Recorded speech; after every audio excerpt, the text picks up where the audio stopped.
Good evening and welcome to the open meeting of the North Andover School Committee of October 1st. It is 7 p.m. My name is Helen Picard and I'll be chairing the meeting tonight.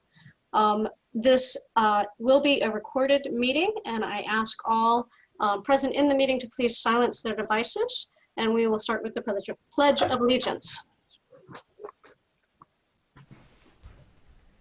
I pledge allegiance to the flag of the United States of America and to the republic for which it stands, one nation, under God, indivisible, with liberty and justice for all. Thank you. Before we start with our agenda, I will read to you. This open meeting of the North Andover School Committee is being conducted remotely or hybrid, actually, consistent with Governor Baker's executive order of March 12, 2020, due to the current state of emergency in the Commonwealth due to the outbreak of the COVID virus. In order to mitigate transmission of the COVID-19 virus, we have been advised and directed by the Commonwealth to suspend public gatherings, and as such, the governor's order suspends the requirement of the open meeting law to have all meetings in a publicly accessible physical location. Further, all members of public bodies are allowed and encouraged to participate remotely. The order, which you can find posted with the agenda materials, actually I think that they were omitted from the agenda materials this time, but have been with the agenda materials up until now, and can be found, I believe, on the town website.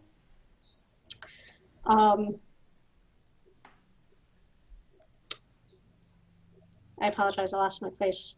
For this meeting allows public bodies to meet entirely remotely so long as reasonable public access is afforded so that the public can follow along with the deliberations of the meeting.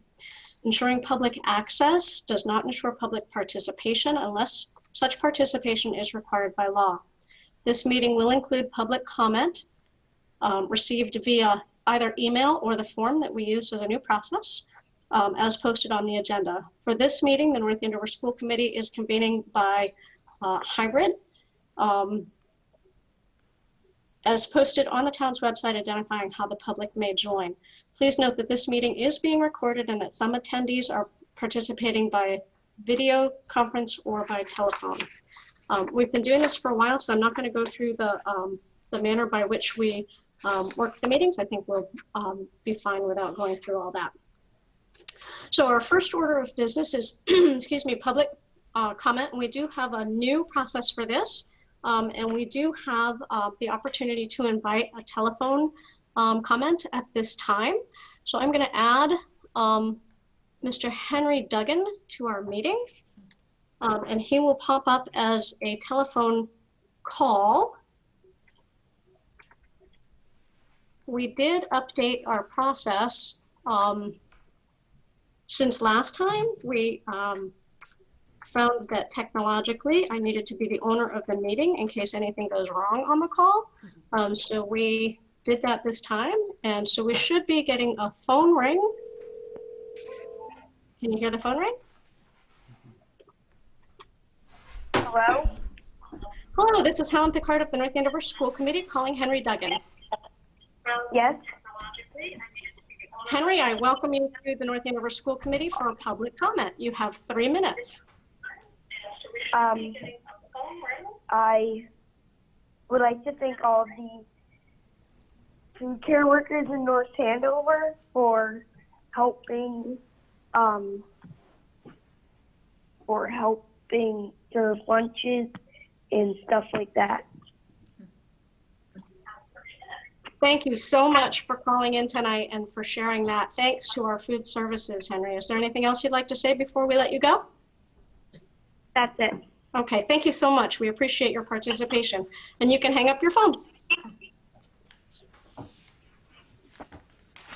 All right, and he hung up by himself, so I didn't have to throw him out of the meeting, so that's very exciting.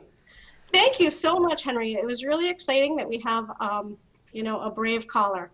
So the rest of our the comment is in writing, and I'll read them in order of receipt. And the first one is from Zora Warren, who submitted via email before the form was available. And I am reading these off of my computer screen because when I printed it out, it was just too small. So, dear School Committee Chair Picard, 2 years ago, Massachusetts State Legislature passed a screening law for dyslexia.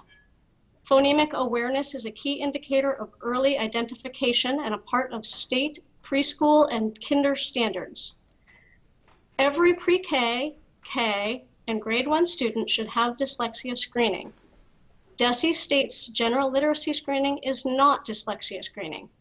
Can you please include in an upcoming agenda an opportunity for the district to detail how North Andover is screening for dyslexia, including the specific tests being used and how those tests screen for dyslexia?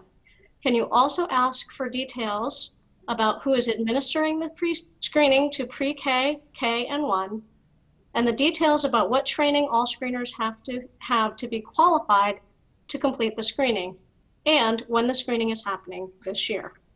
So thank you, Zora of 129 Wayland Circle.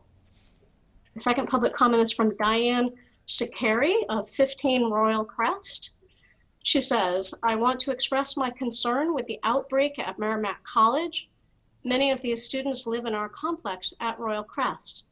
Some of these cases are quarantining in their apartments. However, the college students are all over this complex partying and not following any of the COVID-19 protocols. I had to call the police about an overcrowded party in my building. We have quite a few children who attend the public schools in our complex. I'm concerned if we become a high-risk community, the schools will overlook this cluster because you are under the impression all students are contained on the campus, and they are not. I would ask the schools follow the protocols put in place for high-risk communities for the safety of the children, teachers, staff, and our community. Thank you for the good work you have all done, and I hope you will continue to do so.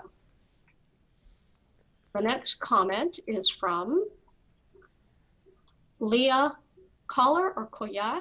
I'm not sure how to pronounce that, but the address is 85 Lancaster Road.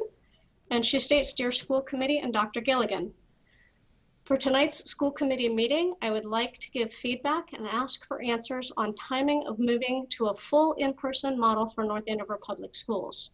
My children are in 3rd and 1st grade at Franklin Elementary. They're in school hybrid days. Their in-school hybrid days are fun, exciting, challenging, and appropriate for their age and development. The asynchronous days are not working for the elementary age level. They are disengaged, rushing, and trying to get it over with. My 1st grader is still learning to read, yet we believe they need to try it on their own. That does not work when I am in the other room as the parent, and they feel intimidated and confused by the work in front of them. Of course, they are going to ask for help, and I have to dedicate hours of my time to school them. There are lots of tears, frustration, and negative energy coming from my children, and I do not blame them. The synchronous days are better instructionally, but the fact that little kids have to sit in front of a computer 8:30 a.m. to 2:45 p.m. is not healthy. There are different frustrations, headaches, tired eyes, and tired bodies from sitting. This is not how elementary children learn and function. Massachusetts has opened indoor arcades, indoor gyms, restaurants, large gatherings, indoor trampoline parks, indoor laser tag facilities. Almost every single business is open and increasing capacity. We need to make a plan for these kids for full in-person. My question to you is, when do we start phasing into a full-time in-person model? If the answer is not this school year, 2021, that is not an acceptable answer. We need to start strongly considering the 3-foot rule that would allow in-person learning with masks. Public schools are the only piece not moving forward with the rest of Massachusetts. Our kids are suffering. We need a plan of action, and the parents deserve to know and participate in it for the well-being of their children. OLA should still be offered for those who need that, and the teaching staff should be able to do both synchronously like other districts, so each student, whether remote or in-person, get the same curriculum and structure, cameras, and technology in the classrooms. Please give us answers and hope. Thank you very much.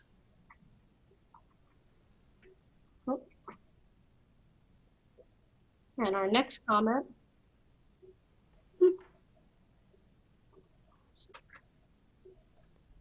is from Stephanie Godley, 28 Hewitt Avenue. Can you please address how students who are being quarantined are going to receive instruction or guidance for those in the hybrid model? They are losing multiple days of school, and there appears to be no plan in place to support them. Are they considered absent on these days and therefore high school students lose credit? Surely some kind of synchronous learning model would address this and many other concerns. Thank you, Stephanie. Next is from Jennifer Watson at 30 Huckleberry Lane. Given that the school committee has signed an MOU which specifically states that teachers cannot be required to live stream their classes to remote students, I have two questions. One is, what is the plan that will ensure the full year's curriculum is covered at the high school, since students only receive live instruction 3 days per week? Two, what plans have been implemented to ensure students forced to quarantine for 14 days do not fall behind their classmates, since they only receive 1 day per week of instruction during their quarantine period? Families in the district are owed clear answers to these questions. I did receive one late message that I have not read, but it's from Karen Agosto of 60 Tiffany Lane. And I will permit this. We do ask people to please comment 1 hour in advance. That helps me to be able to read them and be ready. I don't know, it just helps me to be a little bit more practiced. But also we did have a situation where we had many comments and some people who were asking to call in, and it was a very long evening, and we want to make sure that we can stay within our timeframes. So this says, as a dual income family with young children unable to quote unquote teach themselves, what is your plan to bring relief to these parents and kids who are expected to guide their own education 2 to 3 days a week? It's unrealistic to think teachers, parents, and kids will be able to keep up this pace and independent learning structure for the long haul, especially those with other daily responsibilities. My 7-year-old has already used the words stressed and too much, both of those in quotes, stressed and too much, while I see schools all over the country finding ways for more in-school time, or their school district at least has a plan.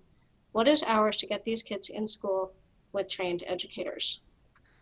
And that is all our public comments for tonight, and it is 7:12, so we are well within our agenda time. Close that document. And we are on to the recognition agenda. And I Chair would Picard? invite, yep. Just a quick question. Do you have to go over who's here? Oh, yes, thank you. It's actually written down and I forgot to do that. So thank you very much, Ms. Mabley. I will call all the school committee members by name, and then I will ask Dr. Gilligan to introduce the other guests. So we have with us tonight Mr. Teresi. Aye. And Ms. Mabley, Yes. and Ms. Lynch, Yes. and Mr. McDevitt. Yes. Thank you so much for that reminder. Thank you for all those guesses. And Dr. Gilligan, can you introduce your folks? Do we have our student representatives, Mika? Yes. Eamon? Yes. Dr. Mealy? Here. Marcy Bacuzzi? Yes. Assistant Superintendent Marks? Lorene Yes. Marks? Yes. Director of Health Services for the school districts, Cheryl Barzak? Yes. Director of Public Health for the town, Brian LaGrasse? I am here. All right. Town Manager, Melissa Murphy Rodriguez? Good evening. Welcome. Lisa Ovalis from E+. Hello. We'll be talking about tech tonight, tech update. And Erica Murphy? Is Eric? Yes. Oh, great, Erica. Yes, I'm here. All right, and did I miss anyone? Mr. LaGrasse had a guest with him. Do you want to introduce your guest, Mr. LaGrasse? Come here. Say hi. This is Max. Hi. Thanks for being with us. Okay, so we're on to the recognition agenda item. And we have a very special opportunity tonight with Erica with us here to recognize the North Andover Public School Food Services Department. And I am going to kick the ball over to Dr. Mealy to help us celebrate this. Thank you. Yes. What I'm going to do is I'm going to introduce Erica because she won't speak about herself, but she'll certainly speak about her department and her employees. I'm now into my 12th year here in North Andover, and I have not known a different food services manager, which I've been fortunate to be in that situation, and I hope I never have to deal with a different food services manager. Erica does an excellent job, as we all know. I think this has really driven it home, though, in dealing with COVID-19. They stepped up immediately and, without missing a beat, provided meals for not only our students, but the town, working with the town. I know Dee Casey was out there, Lori Burzoff was out there, and Erica will speak to that. But our town manager made sure we had resources to help in that regard. But they just stepped up and did an unbelievable job, as they always do. And I think the best compliment I can pay Erica is that the principals all know all they have to do is call Erica and it's going to get taken care of, and they don't have to worry about it. And I hear that all the time. So we're extremely grateful to have Erica and appreciative of all the work she does. And I'd like to ask her to tell us about what her employees in the department have been doing. Thank you, Jim. Thank you, Erica. Jump in. Thank you very much. I really appreciate that. So I'll lead off by saying this is my 26th year leading the food services department for the town of North Andover. And I could, talk about many, many things that I've done over the years, but I've never been more proud to be part of a community as I have since COVID hit this country.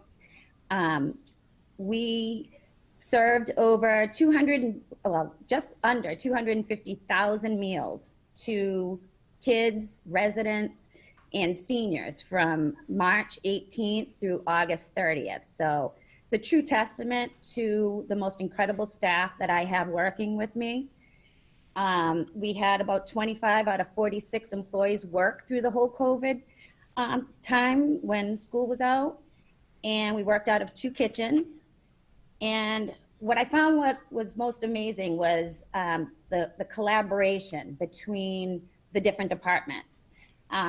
You mentioned Dee Casey. I mean, she was instrumental in the meal distribution line. I called her the Energizer Bunny because she just has so much energy. She loved greeting the people and making sure all their needs were met. So we were very, very fortunate to have her, there. And I appreciate Melissa, giving her that time to be with us. So, we had so many volunteers from all the different departments, from the youth center, from town hall, everywhere. Everybody was willing to help. And it was an opportunity for us to meet and work with town employees that we would have never had this opportunity to do so. So it has been one of the most rewarding experiences of my life. And I can't thank everybody enough for everything that they're doing. And starting the school year off in a remote hybrid setting has certainly had its challenges, but I think we're off to a really good start. We're running we're running before the bell breakfast, we're running second chance breakfast, we're running lunch, we're doing home delivery to OLA kids. We have a meal distribution line from 11 to 1, Monday through Friday, and we just introduced a meal distribution line Wednesday nights from 5 to 7 for those families that want a week's worth of meals. And today we started our hybrid to-go bags. So my ladies are moving, they really are, and it's a lot of work, but it's very, very rewarding. So I appreciate the opportunity and the support from Jim and Gilly and everybody else. It's certainly been different, but very rewarding as well. So I thank you for the recognition, as does my staff. They are the true backbone to this operation, and I couldn't do anything without them. Thank you, Erica. Thank you so much. And I just really want to go through our members and let them speak to the gratitude that we all are feeling towards you and your staff and all those who are helping out. So I will start with Mr. Teresi. Just very quickly, Erica, thank you so much, and thank you to your team for helping us out during this tough time and for all you've done over the years. Thank you. Thank you very much. Ms. Mabley?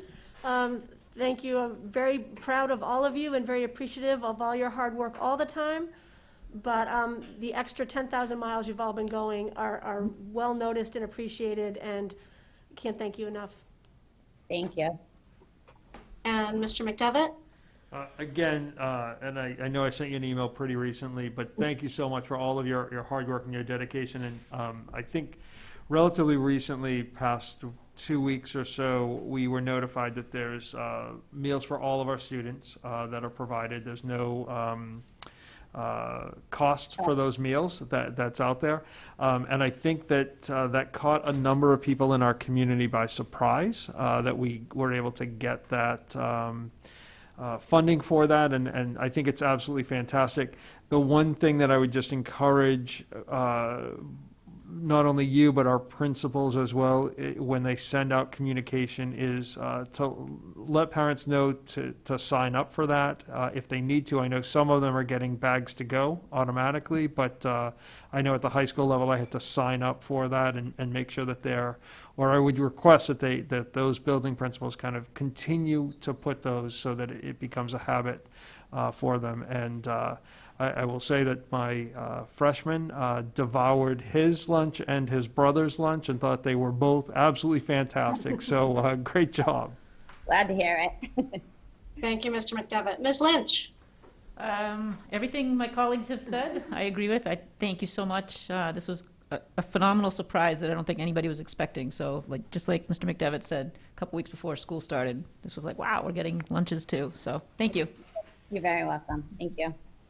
And I would just, add my thanks as well. And I think folks would also be well to know that earlier in COVID, not only were you serving meals, but you also had nurses working with you and providing nursing care and answering questions of families. I don't know if that's continuing, but really a tremendous outpouring. I think maybe you had some TAs and some teachers that were working with you through the spring and summer. And I think, before the end of the school year, we'll be able to put up a sign that says millions and millions served, just like McDonald's, only better. Right. Well, if I can just add, Cheryl runs a phenomenal department as well. And anytime I ever need anything, I know she's a phone call away, and everything always gets done, no matter what the request. So by having Kathy O'Neill on staff with us during all of that COVID, it helped ease the concern that maybe some of my staff may have had. She took our temperatures every few hours, just to make sure everything was, in the up and up.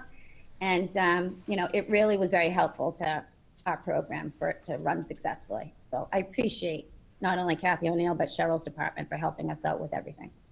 And I don't know if you were here earlier on the call, but our first public comment was from one of our students, Henry Duggan, who called in to thank you and your staff for the work that you've done. So when you catch the attention of young students, you're really something special. And we all knew that, but it's just so affirmed. So thank you so much. Thank you. And thank you, Henry. I appreciate your kind words. And you are welcome to stay with us as long as you'd like, but you are also welcome to leave the call if you have other things calling your attention. I do. Thank you so much. Thanks, I really Erica. Thank you. Thank you. Thank you. So our next agenda item is the consent agenda, and we have approval of minutes. We have 3 sets of minutes, August 7th, September 3rd, and September 9th. And I would, if it's appropriate, I would entertain a motion to accept all 3 sets of minutes together. So, Madam Chair, I'll make a motion to accept the minutes for August 27th, September 3rd, and September 9th as presented in the packet. Second. Okay, so it was moved by Ms. Mabley and seconded by Ms. Lynch. And is there any discussion? Any changes, amendments, edits? Hearing none, we'll have a roll call vote, starting with Mr. Teresi. Aye. And Ms. Mabley. Aye. Ms. Lynch. Yes. Mr. McDevitt. Aye. And the chair votes yes, so that is 5-0 in favor of all 3 sets of minutes. And we're on to the student report, and we are so happy to have Mika and Eamon with us. Take it away. Yep, so my name is Mika Pelletier. I am one of your student reps, and I'm just going to start with last week with both the seniors being able to come in with their SATs as well as the freshmen beginning their in-person school year as well. The SATs did go really well, and I know a lot of the seniors were really appreciative that we were able to have them, especially considering many of the October dates are getting canceled. So it was definitely a unique opportunity that not many other students from other schools got to take their SAT. And the freshman orientation also went well. It was run by student ambassadors, and it seems that it was a very smooth and good start for them as well. So hi, my name's Eamon O'Carroll. I am the other student representative, and in addition to student ambassadors and other clubs beginning their year off either in person or mostly virtually, we also have seen sports begin. That was 2 weeks ago, September 18th. And from what I've seen, from my perspective on the cross-country team, you know, running around and watching all the other teams, I've seen, you know, protocols being followed, sanitizing, mask wearing. It has been successful, and I think those concerns that I had brought up to the committee 2 months ago are alleviated because so many people are taking the protocols seriously. Now, I'm sure you're very interested in our experience in school, so we're going to get to the more interesting stuff now. So as for the asynchronous days, what I have found, and I think Mika would agree, is that there's not a lack of assignments, so there's definitely a pressure and a feeling of you need to do things, you need to get a move on. Now, as the comment earlier mentioned, it's not the same for all levels, but at the high school level, teachers have been good about getting assignments out to students and making sure that you have a full plate of things to do, so you're not just sitting around on those asynchronous days.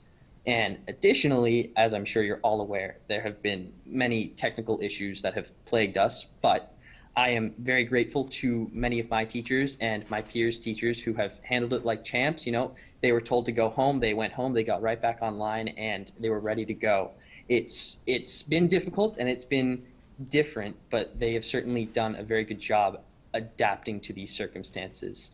In addition to that, when we were in school, and I know Mika and I have only been in school 1 day so far, but from what we've seen, teachers have been doing a very good job enforcing social distancing, keeping students separated. I noticed when I was walking through the halls the other day, there was a teacher politely reminding people to please socially distance for their own sake.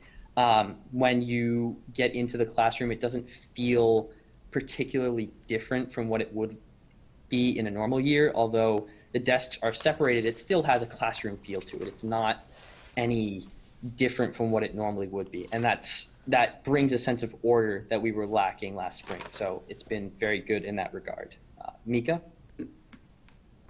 Yeah, like Eamon, I'm really appreciative of all my teachers. There have been a lot of different setbacks or just different things that we're not necessarily used to during the school year. And I think all my teachers have been doing a really good job of making sure that we're getting the best learning possible. They've been maximizing the class time that we have. And overall, they've been doing a really good job of maintaining a classroom feel and having a productive beginning to the school year. I know for me personally, the start of hybrid is definitely going to take some getting used to, I think along with many of my peers. It's a little different from before where we're not waking up and doing the same thing every day. You kind of have like a different routine based on the day of the week. So that'll certainly take some getting used to, but I think overall it's been going really well for both Eamon and I. And in addition to that, I know Mika and I have both had the experience of having teachers who live stream classes. So I'm at home and my peers are in class, but we're doing the same thing. We are going through the curriculum together so that we're not losing some of our time. The teachers aren't losing some of their school time having to teach the same lesson twice, once on Monday, once on Tuesday. And I'm aware that the MOU said teachers cannot be compelled to teach in that manner, but for classes that are mostly lecture-based, it is a really good model, and I would encourage teachers to adopt it if they can, because it helps the class to continue flowing. You don't have as many disruptions. When you're at home, you feel like you're in the classroom because you're doing the same thing at the same time with your peers. And Mika, I don't know if you want to speak to your experience with the live streaming also.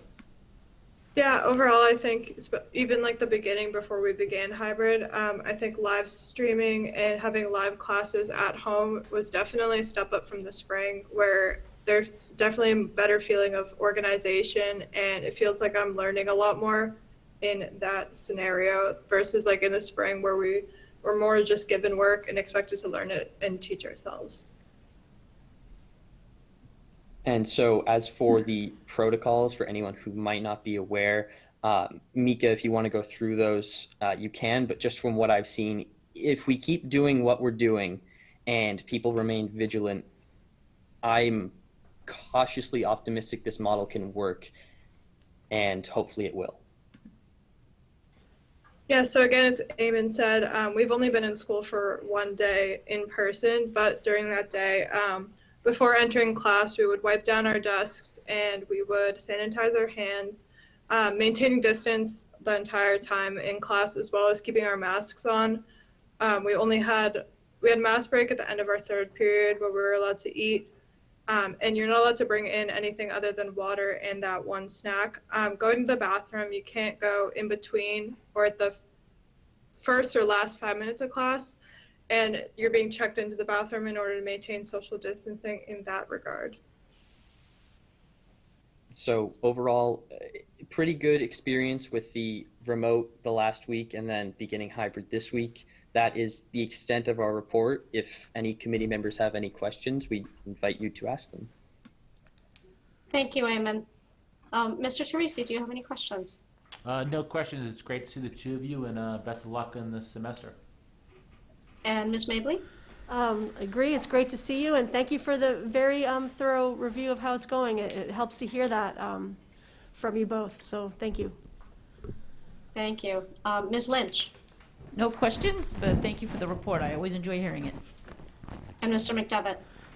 Just a couple of quick things. One, thank you both for being here. It's great to see you as well. I know that you're just kind of coming back in.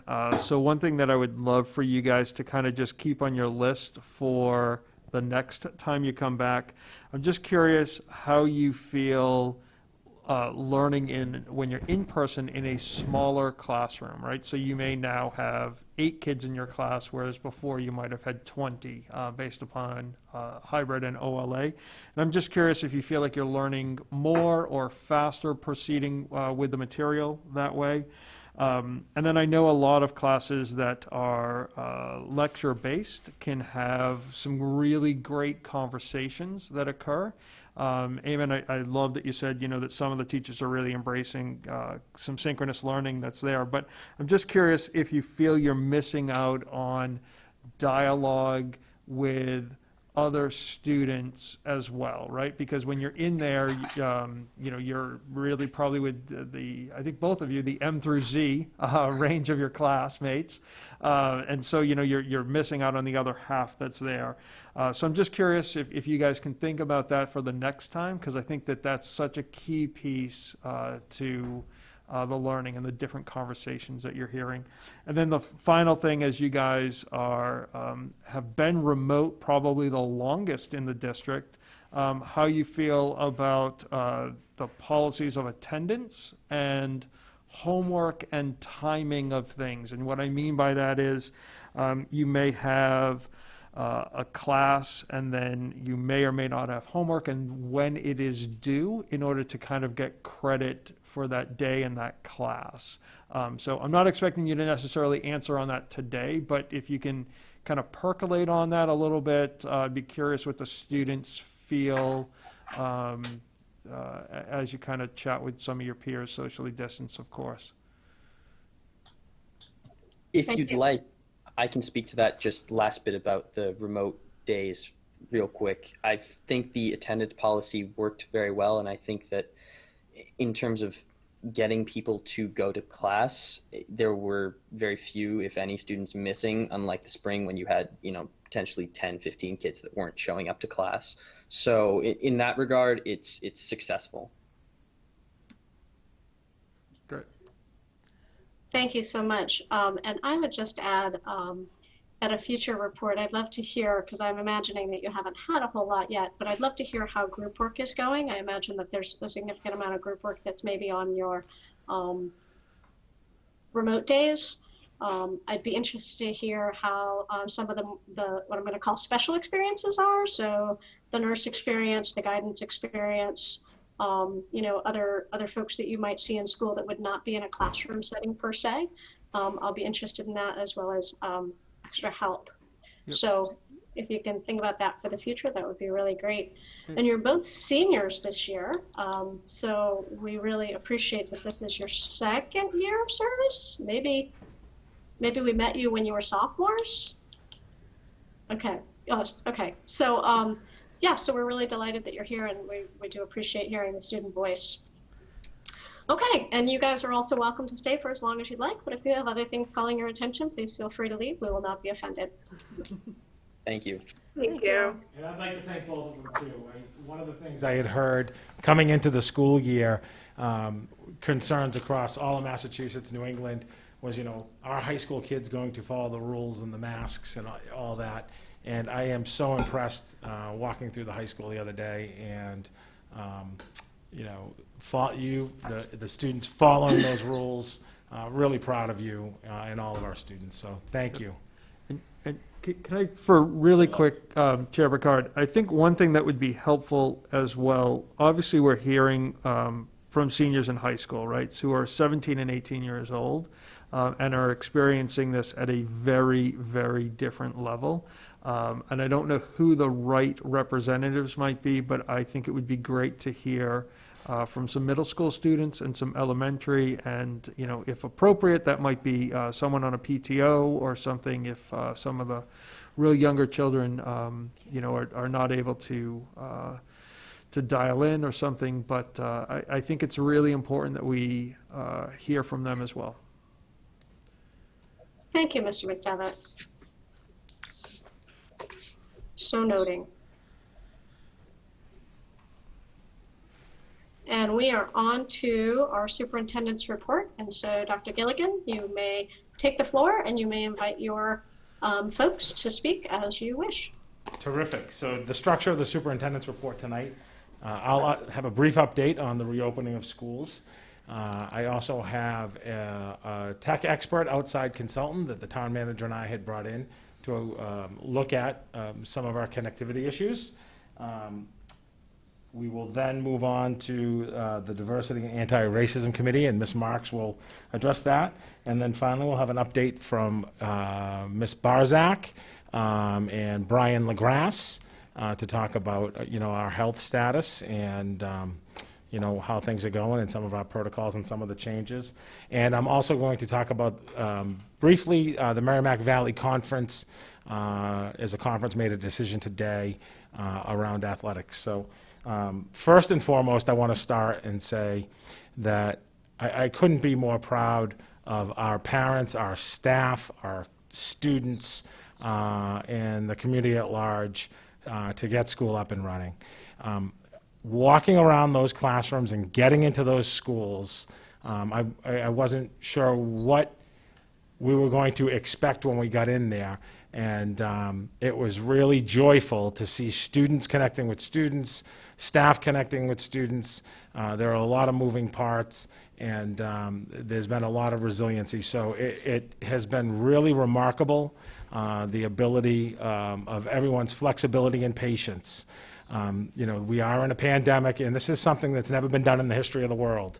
And what I'm most proud of, and I'm really kind of echo Eamon's sentiment, is I think that we continue to follow the protocols, and we continue to, with the risk mitigation, that would like nothing more than our students to stay in school. And I'm thrilled they're back, because there are a lot of communities in a hybrid that haven't started yet, and they are still remote. So I really appreciate that flexibility.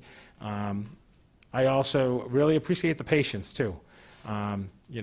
Never in the history of, our nation have teachers taught online, and I'm, really excited that our teachers have done a really nice job. And I can speak to that firsthand with my own son, who's a student at the middle school, and also being around those classes. I think the second part is that I certainly understand, the challenges that we all face. And I think that there's never a perfect solution. There's been a lot of dialogue in the Commonwealth about different models, and I'm really proud that we have our kids back, and I want to keep them back, and we will always continue to look to improve. And if we can keep our kids in school and keep them safe, we'll continue to look forward of not only being able to pivot if we ever have to be remote, but if the guidelines were eased or changed here in the Commonwealth, an opportunity to bring more students back. So that's really exciting. The second part that I wanted to talk about is the Wi-Fi and our internet. So, I've got to say, I've sent a few messages about it that couldn't be more proud of our teachers. We know that we have a 1 gigabyte copper line. It's fairly on the older side. And one of the great things we're able to do this summer is to actually put in a fiber 5 gigabyte line from Comcast.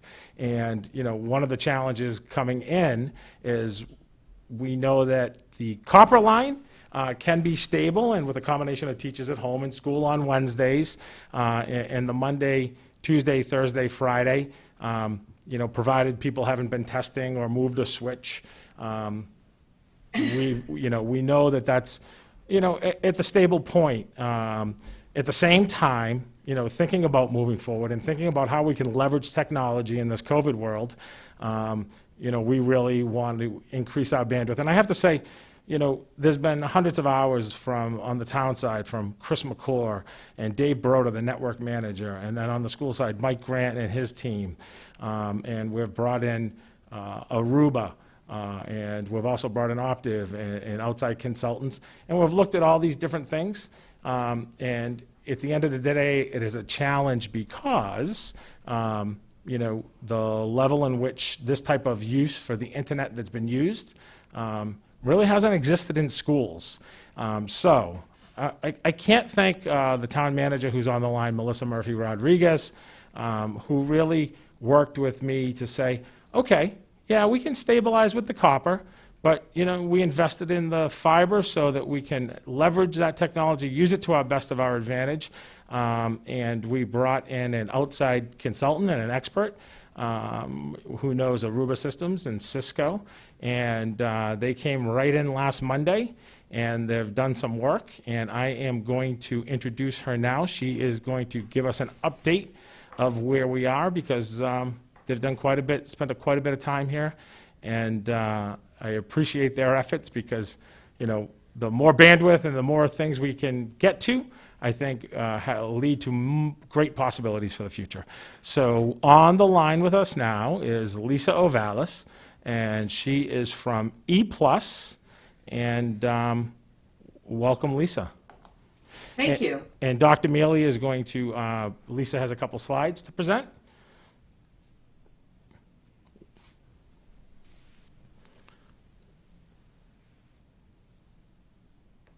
Great, thank you.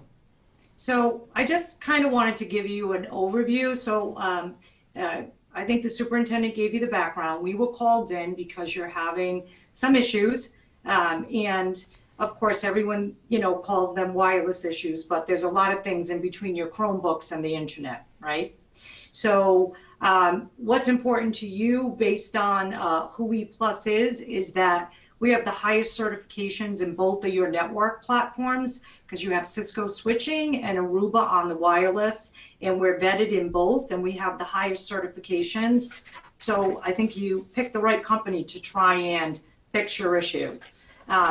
So what happened, you upgraded your network, which is what you needed to do, because I think, the students said it all, right? In March, and believe me, you are not alone, right? I've gotten lots of calls from districts. In March, no one was teaching all day, every day on video, right? And this is what now we have these Google Meet classrooms going all day, and you're experiencing a bit of what the business community experienced in March. But there is definitely, so we went in and tested your network when you were on the fiber, and there are some issues that we encountered. Now, I do want to preface this with, we tested it with 150 students on it, and it worked fine. And we only see this issue when you have a full load of students in the building. So it's not just one thing. We believe it's a multifactorial issue, and it's not just as simple as it's the wireless, right? So we believe that there's some issues with the fiber connectors, which are being replaced, and some routing and VLAN protocols. So we're coming in and we're just taking a holistic view of the infrastructure and looking at the 3 points that we believe are the problem. And, you know, again, the network demands are at all-time highs, and I will tell you that it's not just Google Meets. They actually rolled back their system. It should be finished today because of updates they made. They were taking 30% more CPU capacity than they were in March. So Zoom's having the same issue. It's not Google, but it's one of the problems that's contributing to the network slowness. So a plan to remediate is that we're installing the new fiber, but in order to truly test it, we need a test window. So the good news is that you have a parallel network, right? You have this copper network that's very stable. So we have a great failback. We don't have to worry. We're only going to test for a 10-minute window, but during that time, we're going to trace the packets on your network. So think of a traffic study, and we're going to look at how they go through the fiber switch and the wireless controller. We're going to look at some of your virtual network from your switch infrastructure, or VLANs as they're called, and we're going to analyze that data and make some changes. Now, my engineers have looked at it, and they agree that it's probably more than one thing, but we've been working to change some of those already. So we believe that the fiber connections is going to help, and we're doing that on Tuesday, as I said, and we'll make a report after that and let everyone know where things are. But it's basically, we're just troubleshooting and eliminating issues as we go along. So I think we'll have it stable. And the good news is you have the copper network, right, which you can run on. So it's not like you failed over to a new system and you're dead in the water. So we have this very stable back end that we're going to continue to use. And we're only going to do 10-minute service windows because we can't figure out the problem unless you have full capacity of students on the network. Lisa, one of the things we talked about, and it's important to know, is we could have that, we will have a 10-minute interruption of service on a day that we have the students in on Tuesday. And we'll send a notice to parents and staff, but sending those traces out is going to provide a lot of information and data. And we're really looking forward to getting on to that fiber because we think that's critical. So thank you. And really appreciate the town manager working with us to bring someone from the outside because, you know, we've had, like I said, the tremendous amount of experts from different areas studying, simulating traffic, practicing traffic, and you know, I'm really impressed. They've all done great work and continue to work closely with you, but it will be great that we'll be able to even really increase that bandwidth and really have this for the long run. So, Dr. Gilligan, before you go on from this topic, I feel like it might be good for our members to have an opportunity to ask questions if they have any at this time. And I'll start with Mr. Teresi. Nope, no questions. Ms. Mably? I just want to reiterate, so you're planning to run like a 10-minute test. What I understand, you need to have everybody on there to see where the things are bringing out. I would imagine that's going to be toward the end of the day, or like what's the time? It's 11:15 to I beg your 11:20. pardon. Okay, I was listening, not reading. Sorry. So, Ms. Mably, we have not said it to parents. We were going to try to test in the window tomorrow. Okay. But really, they need to send these traces out, and I think besides the congestion, I was talking to Lisa about it. It's almost like a nuclear stress test. Yeah, that makes with the sense. dye, and that's a period that, you know, this isn't about just being on a Google Meet. This is about just the traffic of all running a building and running a system where, you have 55, 5,200 people or so, and maybe a little bit less with the folks that are in the online academy, and, do that stress test. And that seems to be a good time, in terms of, it's not like people are going to have to shut down their computers or anything like that, but it's a time that also correlates too with lunch and snack, and really works well after talking to the principals. But it's a great way, I was talking to Lisa and her experience working with schools. It's districts just haven't seen this type of load. Right. No, I understand all that. Yeah. I beg your pardon. I was listening. I didn't read the even though it's in bright red, I should have noticed. Sorry. Thank you. I just wanted to note the 10-minute window so you didn't think I was going to take the network down, right? Thank And you. disrupt everything. So just to follow up on that, during that time, are kids at home going to be also logging on to test it, or is this just outgoing and not incoming? So the kids at home don't really affect your network, so we're not worried whether they're on or not. Okay. Mr. McDevitt? I've been pretty vocal about some of the technology pieces and the challenges that we've had. So I guess first I just want to say thank you for taking on the project and trying to help us remediate and fix the issues that are here. So I guess my first question is, we've got a 10-minute window that we're going to run, and I'm assuming based on prior projects, 10 minutes is enough? Is that? Well, the 10-minute window will let us know. So before we do this 10-minute window, we're going to change the fiber connectors and disconnect the old Ethernet, right? The old gig connection. Yep. All right. So that 10-minute window will allow us to see. So we did that the other day. And what happened is it worked at night when we tested it. But in the morning, when you had full capacity, for some reason, it then doesn't work. Like, we did a lot of work. Our engineers worked till midnight the other night testing this. So we need that 10-minute window to see, is something losing power? Is there a loop in the network somewhere? So that's why we said 10 minutes is plenty of time to trace packets. Packets are very quick, right? Okay. We're going to take 4 or 5 packets. We're going to follow them in different sections of the building, and we'll be able to do that. I think, yes, that's a good test. Okay, so assuming that the tests come back and you have identified some form of a problem, and I'm not exactly sure what some of those scenarios might be, what's the timeline for resolution? So, once we identify the problem, the timeline for resolution is quick, right? Depending on what the problem is. So, is it a piece of hardware that has to be replaced because it's failing at high capacity and it's not evident at low capacity? Is it something in the protocols that we can, an engineer can just go in and fix?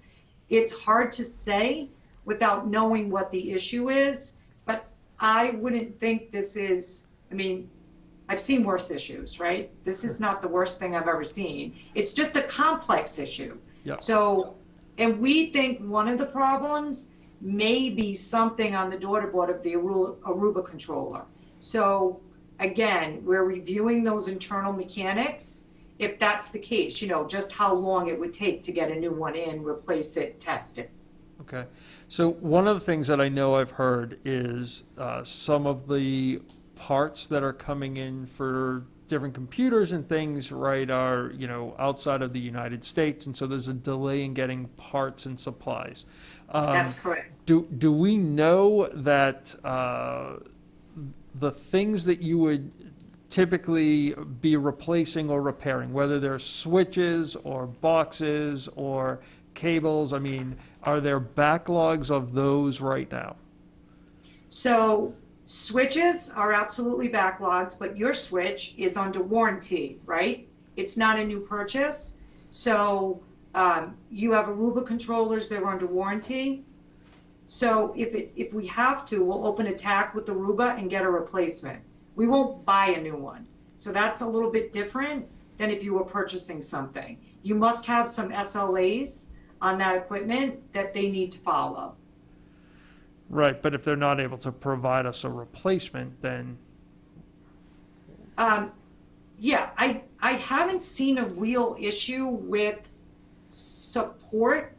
I've seen the issue with new purchases, where Okay. new switches are taking 6 to 8 weeks. But if you have 8x5 next business day support, that's what you have, and the vendor has to do that.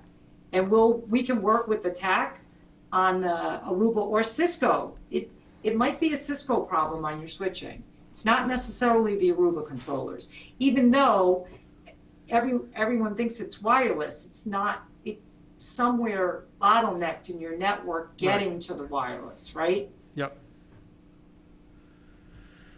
All right, well, thank you, and good luck, and hopefully we'll hear something at, I don't know, 11:30 a.m.? I'm sure we'll know by then whether we're hoping the fiber connect has fixed the problem, but. Okay.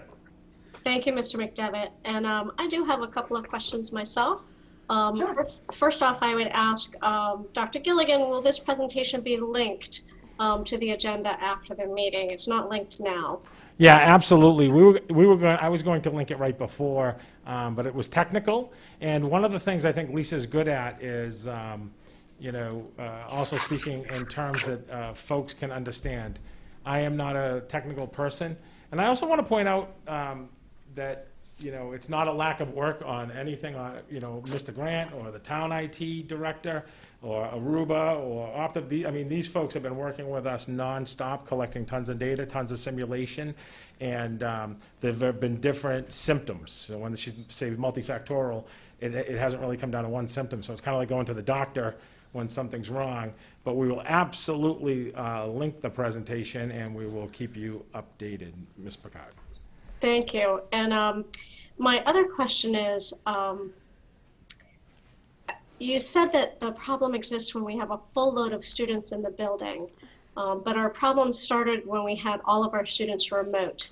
So were those initial problems that we had early on already addressed, and those are no longer the problem, and this is a new set of problems? Or is it the full component of adults in the building? Or When you say all your students were remote, but all your teachers were in the building doing video?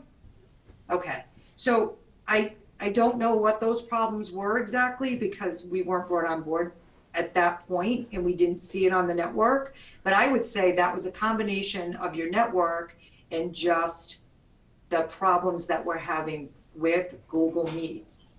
So there are a lot of schools that have called me about their wireless, and upon some network, looking at their networks, it was really just a Google Meets issue. Once we gave them some remediation things to do with their Chromebooks, we were fine, right? It wasn't a wireless thing. So I'm not sure what that was. So okay, that's fine. Yeah, you can't go back. I apologize, but this is definitely what we're seeing as a network issue. But I think the superintendent said it well. When we test it with 150, 200 people on it, we don't see this problem. So it has to be some strange loop in the network or something that's happening. And the only way to do that is, again, trace those packets when it's on full capacity. So we can. All right, thank you so much. I really appreciate that. Oh, you're welcome. And we're back to Dr. Gilligan. Great. Nothing else, Lisa? No, I think we're good. I, of course, have kept you updated, every day, and I'll update you next Tuesday as to what the next steps are, and we'll go from there. Thank you. Thank you. Thanks so much, Okay. Lisa. Good night, everyone. Good night, Lisa. Are they well? Great. And I think the last thing is that I wanted to add is that I'm really proud again, and I mentioned the teachers, the staff, that the resiliency of everyone. And we talked about Erica tonight, but one thing that I was remiss in not mentioning early on was the custodial staff and Dr. Maley's team and Mr. Mullen for getting the schools in such great shape, particularly with all the markings and the stanchions and the one-way and the decals. So Dr. Maley, I really appreciate that. And last but not least, I know a lot of folks have asked about live streaming, and they saw something in the MOA. And, you know, I would say this, most importantly, we're focusing on the kids that we have and making those connections. They haven't been in school in 6 months. There's not interactivity or following necessarily with the camera. At the same time, you know, we really believe focusing on the kids that are there, making these connections, getting them back in school is really critical. I think Mr. McDevitt asked a really good question. When I've been walking through schools and seeing, you know, these smaller classes and the progress that they're making, I think is going to be tremendous. But at the same time, we won't rule anything out. If we can improve something or if there's something better for, you know, a level that may work, I think for the future, those are things that we're open to, and we've talked about before. But you know, I'm really excited about this in-person contact and the work and kids getting these days, because it's I think there's real benefit to being back, and I'm really also proud of the work that our staff has done, really creating a parallel school system with the online academy after confirmation after just, you know, late August, so of all the numbers, like most districts. So at this point, I would like to ask Ms. Marks to talk a little bit about, just real briefly, the Diversity Anti-Racism Committee. And Ms. Marks, just, you know, just something really brief about, you know, students that quarantine. Okay, good evening, everybody. We have 3 committees that are formed in the district that look at both curriculum and professional development.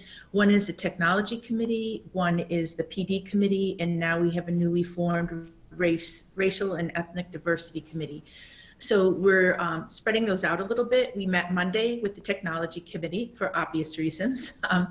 And some of those members are also members of the Racial and Ethnic Diversity Committee, and I let them know that we would be meeting in mid-October. I would send that invite out, and then the last group will be the PD committee that meets.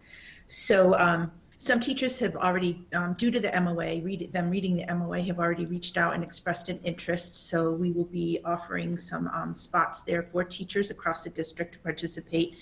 And then I know I've mentioned before that Kristen Ando is a fabulous partner in this work, and she and I actually sat down yesterday, and unbeknownst to me, this was going to be on the agenda tonight, and we began to review our plan for the year and the coming years. We also looked at some of the rubrics for evaluating curriculum, and we also have a meeting next week with some consultants that we will be working with this year from Boston College. So that work will move forward. And Dr. Gilligan, you asked about quarantine. Is that correct? Yeah, just something brief on quarantine. And, you know, kids have been in a week, and we've been keeping folks safe and healthy. And there was a health update that I'm not going to steal Cheryl's thunder. But, you know, the school's reaching out. So you'll see as part of the notification that Cheryl will be going over that when a student is placed on quarantine, the school has identified people that will reach out to that student. So I know the high school has already published some information about that. Right now, we do not have additional staff to provide extra support for these students. At the high school, though, they can contact the teacher and they can contact the guidance counselor to set up some extra help from the actual teachers that they work with.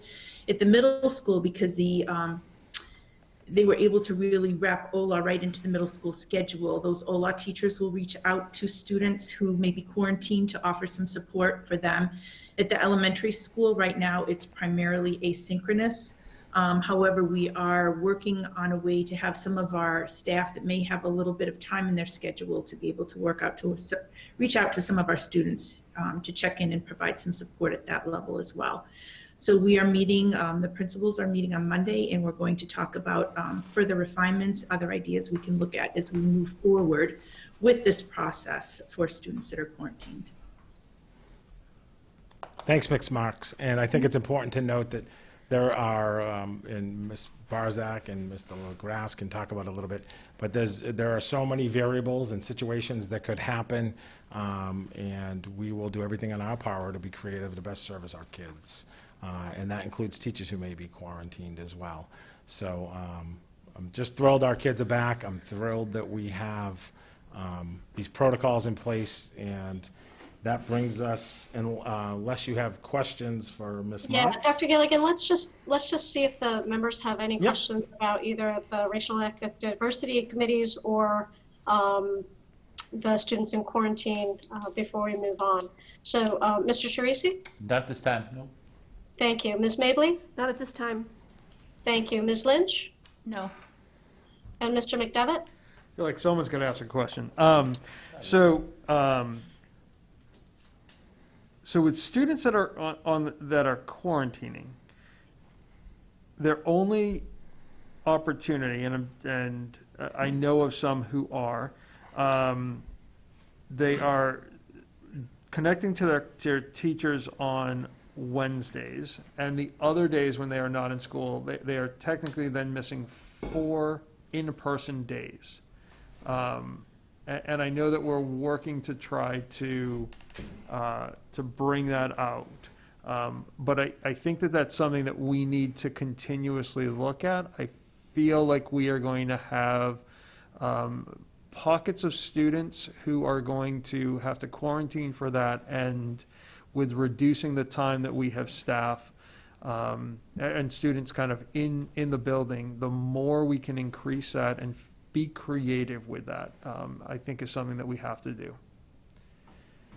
I just see this as a very big risk for students falling behind. Thank you, Mr. McDevitt. And I myself would echo that, and I appreciate that. And I know I've had a couple of conversations with you, Ms. Marks, about that, and I know you're going to be on a continuous improvement plan. We are. And the principals have already shared some other ideas that, some that may work, some that won't work. But we are looking at that. And as Dr. Gilligan said, the situations may be different. If it ends up that a cohort group is exposed and it's much of a class, then the teacher may be there to teach during those days, which is different than if you have one student in your class who's part of a small group of students who may have been quarantined. So there's lots of different pictures here, lots of different scenarios that we need to work out and see how we can manage that. Also, I've had some questions from some parents, high school parents in particular, about credit reduction. And I just want to assure people, and I know Principal Jackson has this written and published, that students will not be, because they're not in school, they're not going to lose credit. They're not going to be at risk of dealing with credit reduction for quarantine situations. Thank you very much for that reiteration. And that is a policy change, and that is wrapped up in the policy updates that we did this summer. Am I correct in that? That I believe that one of the, Ms. Mabley, perhaps you can help direct us, but I believe that we said changes in attendance policies because of COVID were in the administrator wheelhouse. Correct. COVID. Okay, so that's really great. And then I just wanted to briefly touch on the Racial and Ethnic Diversity Committee. It seems to me this is not new work for the district. It seems to me that we've done PD on this, that we've been doing curriculum work. Lucy Calkins, I know, was addressing some of these things. Our strategic plan addresses looking for educators of color and others so that students can see themselves in the adults that are serving. And so I wonder if you can confirm that you see the work that we've been doing as embraced in this new work in this new committee. Oh, absolutely. Absolutely. The work started, a few years back, primarily around literacy, working with teachers and bringing more diverse literature into our curriculum at all levels. And it continued with looking at the disrupting inequity class that a number of our teachers have taken. Kristen Ando developed a second piece to that class, and we have teachers who've taken that. There have been book studies that have gone on. We have our Race Amity group of students who've been very involved in all of this. They actually, a group of students, former and current students, met a number of times over the summer. I attended some of those meetings. Eamon was a part of those. And there were some really, really interesting and positive conversations about their experiences in North Andover, their educational experiences, and what they felt would be beneficial for us to look at in terms of a school and curriculum to be more diverse and more all-encompassing, to better prepare them to go out into a more diverse world. So there are lots of things that have already been going on. I appreciate that. And we've had the ADL for a couple of years at the middle school, and we've had the Building Respectful Communities around for, more than 10 years, I think now. And I wonder too, if this group is going to touch at all on intersectionality. I'm sure it will, yes. Okay, all right, terrific. Well, thank you very much for that. And Dr. Gilligan, I'm coming back to you. All right. Before I turn it over for an update from Brian LaGrasse and Cheryl Barzak, just on the health, I know that I've sent out many notices this week, or a few, about North Andover and Merrimack College. And I wanted to talk briefly today about athletics, because the Merrimack Valley Conference today, the superintendents met, the principals and the ADs met.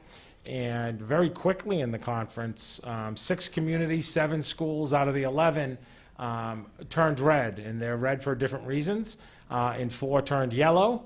And as a group and as a conference, they looked really hard at, wanting our kids to stay safe, keep our protocols in place, and keep our kids healthy. And we've had some really great experiences thanks to the training of Cheryl, the town, and our staff coaching, following all those things and extracurricular. But the Merrimack Valley Conference has decided to have the students continue to practice for the next week, but they've put competitions on hold for 1 week and postponed those till the end of the season, with the exception of 2 sports that don't actually golf and cross country. It's a time, and North Andover kids only, their scores versus another school on a golf course where they don't interact. And next week they will review and look at all these things. So the fact that they've postponed it is not about that it's not safe, because we're back in school and we're doing really well with all the protocols in place.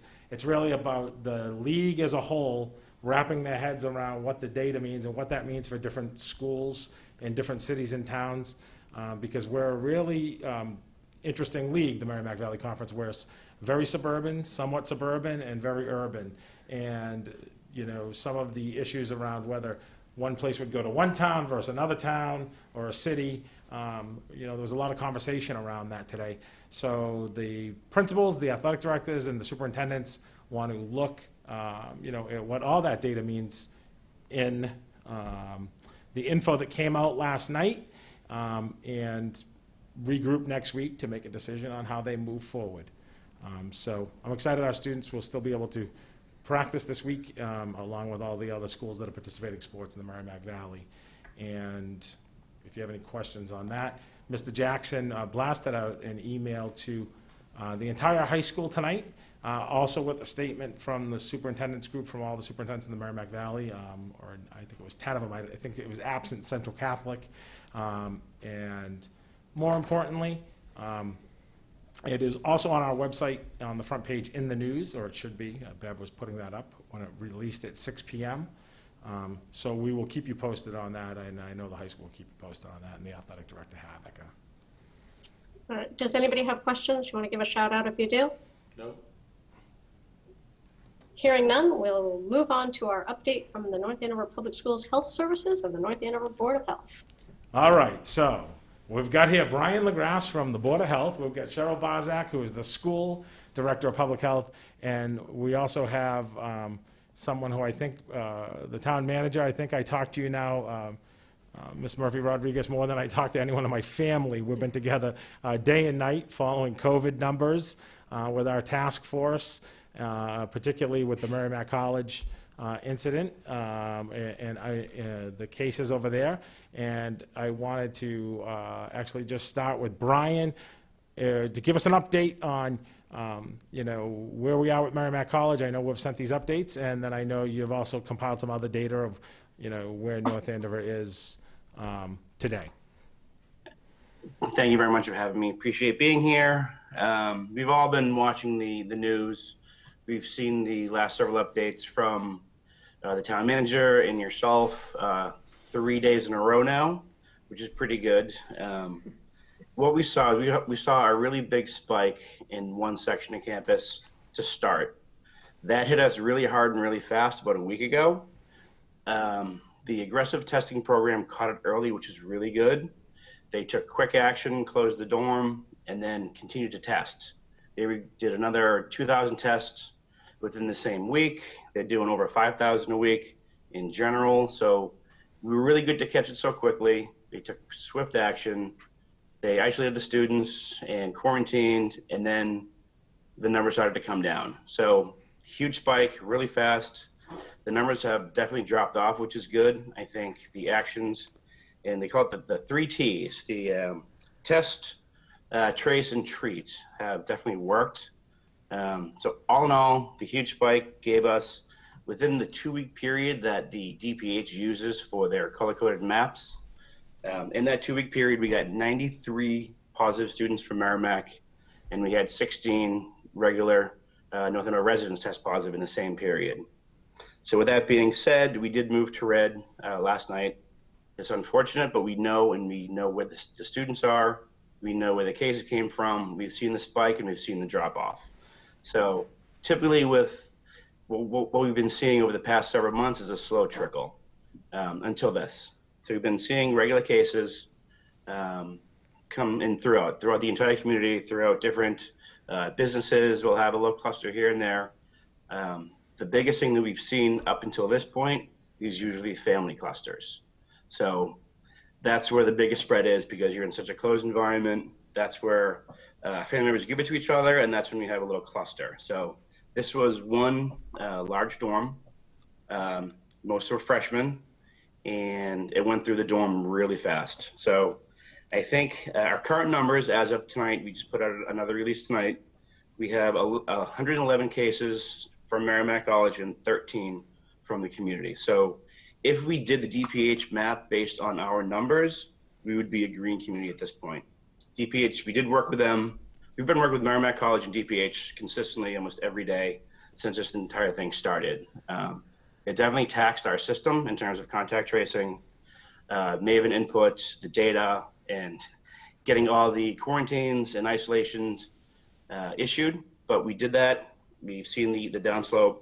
Like I said, we're at 13 for North Andover in general as active cases. We would be a green community at this point if we didn't have that one cluster. So I'll pass up to Charlotte if you has anything to add from the school side and what you guys are seeing and working on from your end.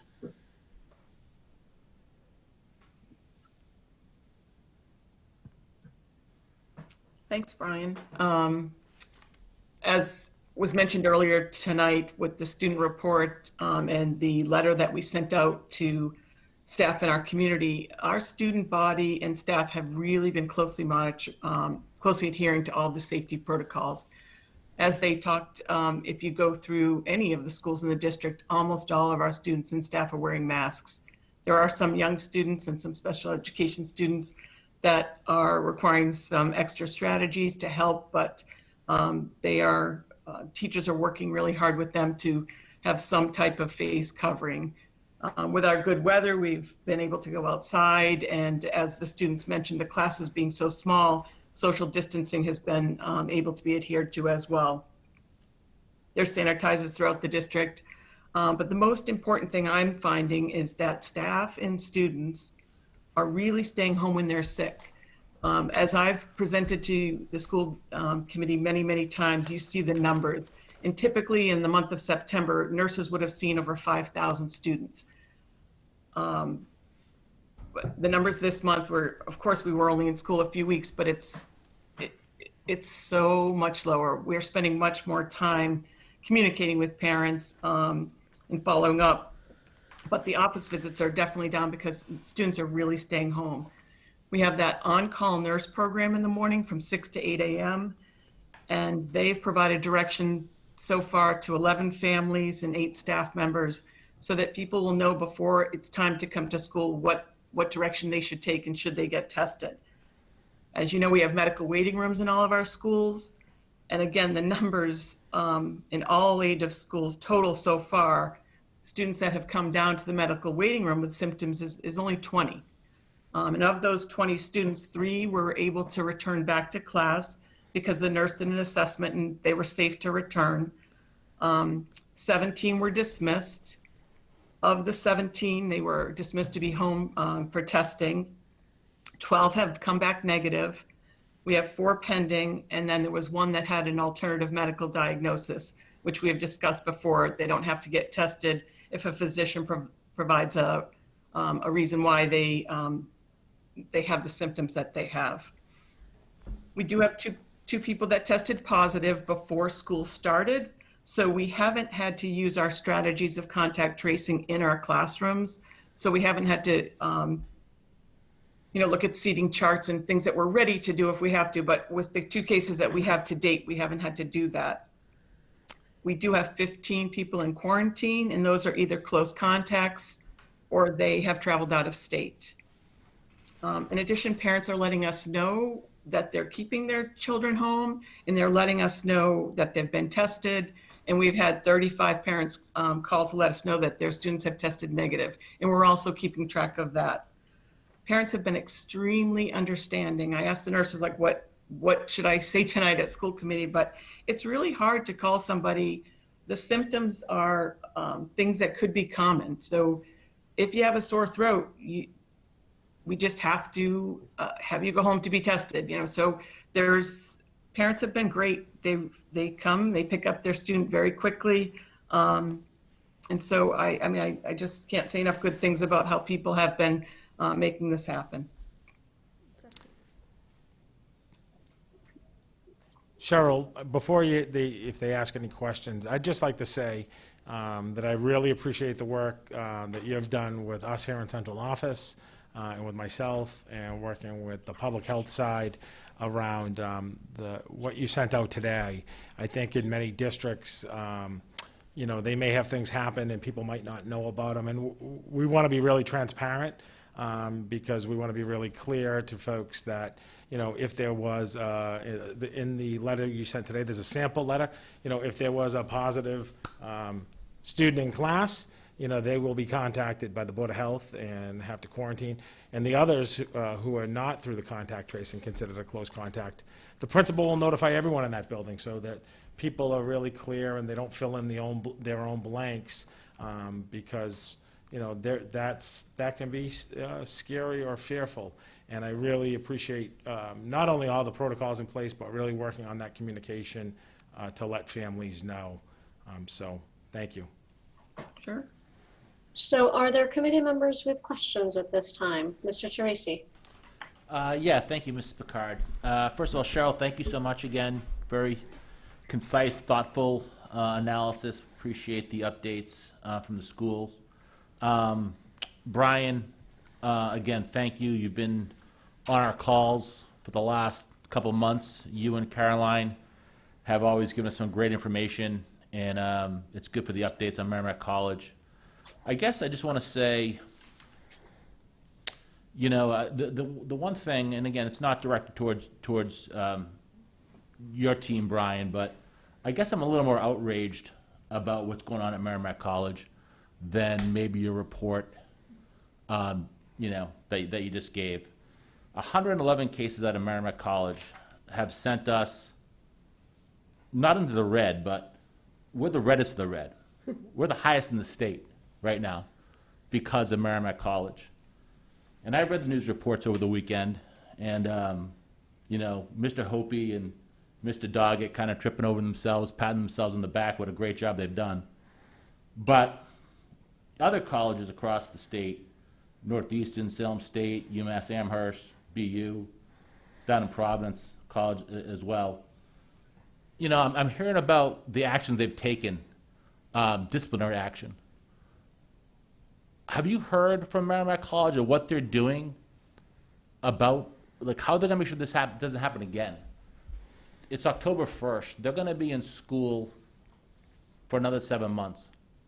What kind of actions are they taking to ensure that, and again, Brian, this is not directed towards you, because I know you're you're the messenger here, so believe me, it's not directed in a negative way towards you. But have they explained to you or the town what they're doing to ensure, or at least attempt to ensure that this doesn't happen again? I don't know of specific instances where they've actually issued disciplinary actions yet. I do know of a group of students that have had a disciplinary hearing, but I don't know the outcome of those hearings at this point. I do know that their protocols are pretty strict. I don't know how they're going to be enforcing all of them and what the next steps will be, but I can definitely look into that for you. Thank you, Brian. I mean, the protocols are one thing. The enforcement is an absolute another thing. Listen, these are college kids we're talking about, and we read stories like I mentioned those stories, and there are obviously instances of high schools across the state, young adults, young teenagers doing what they do. But Merrimack College is part of our community. They occupy a big chunk of our town. As far as I know, they're a college, they're an educational institution. They don't pay any taxes to this town. So I guess and they don't pay a pilot as far as I know either. I'm just really upset that I don't hear any remorse from the leadership of the college about what they've done to this town. And I know that might be really harsh to put in those terms, but because of this outbreak, and now we're the highest in the state, we're not able to move to the second phase, the second step of phase 3. We're not able to, we can't have indoor performance venues, can't reopen, trampoline parks can't reopen, obstacle courses can't reopen, roller rinks, laser tags, retail stores with fitting rooms can't reopen, gyms, museums, libraries, flight schools, driving schools. Don't want to go there. It just seems to me that like they're causing our businesses to suffer. We just heard Dr. Gillen talk about the Merrimack Valley Conference. We're obviously part of that. I think they made the right decision.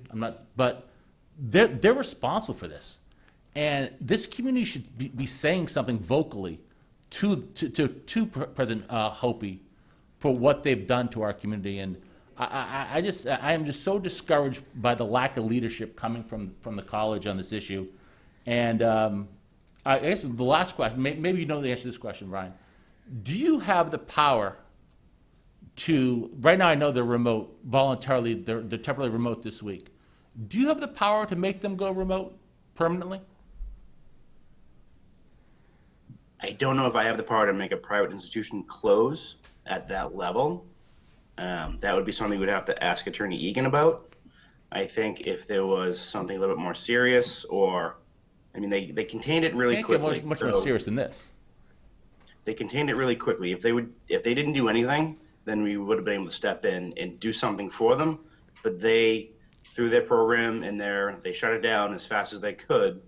I think if they didn't do that and it was continued to spread, then we would absolutely do something. But in this case, it was shut down immediately. The cases have completely dropped off to where it's just a standard trickle that we've been seeing for months at this point from all around the community, and just in the 1% positivity testing rate.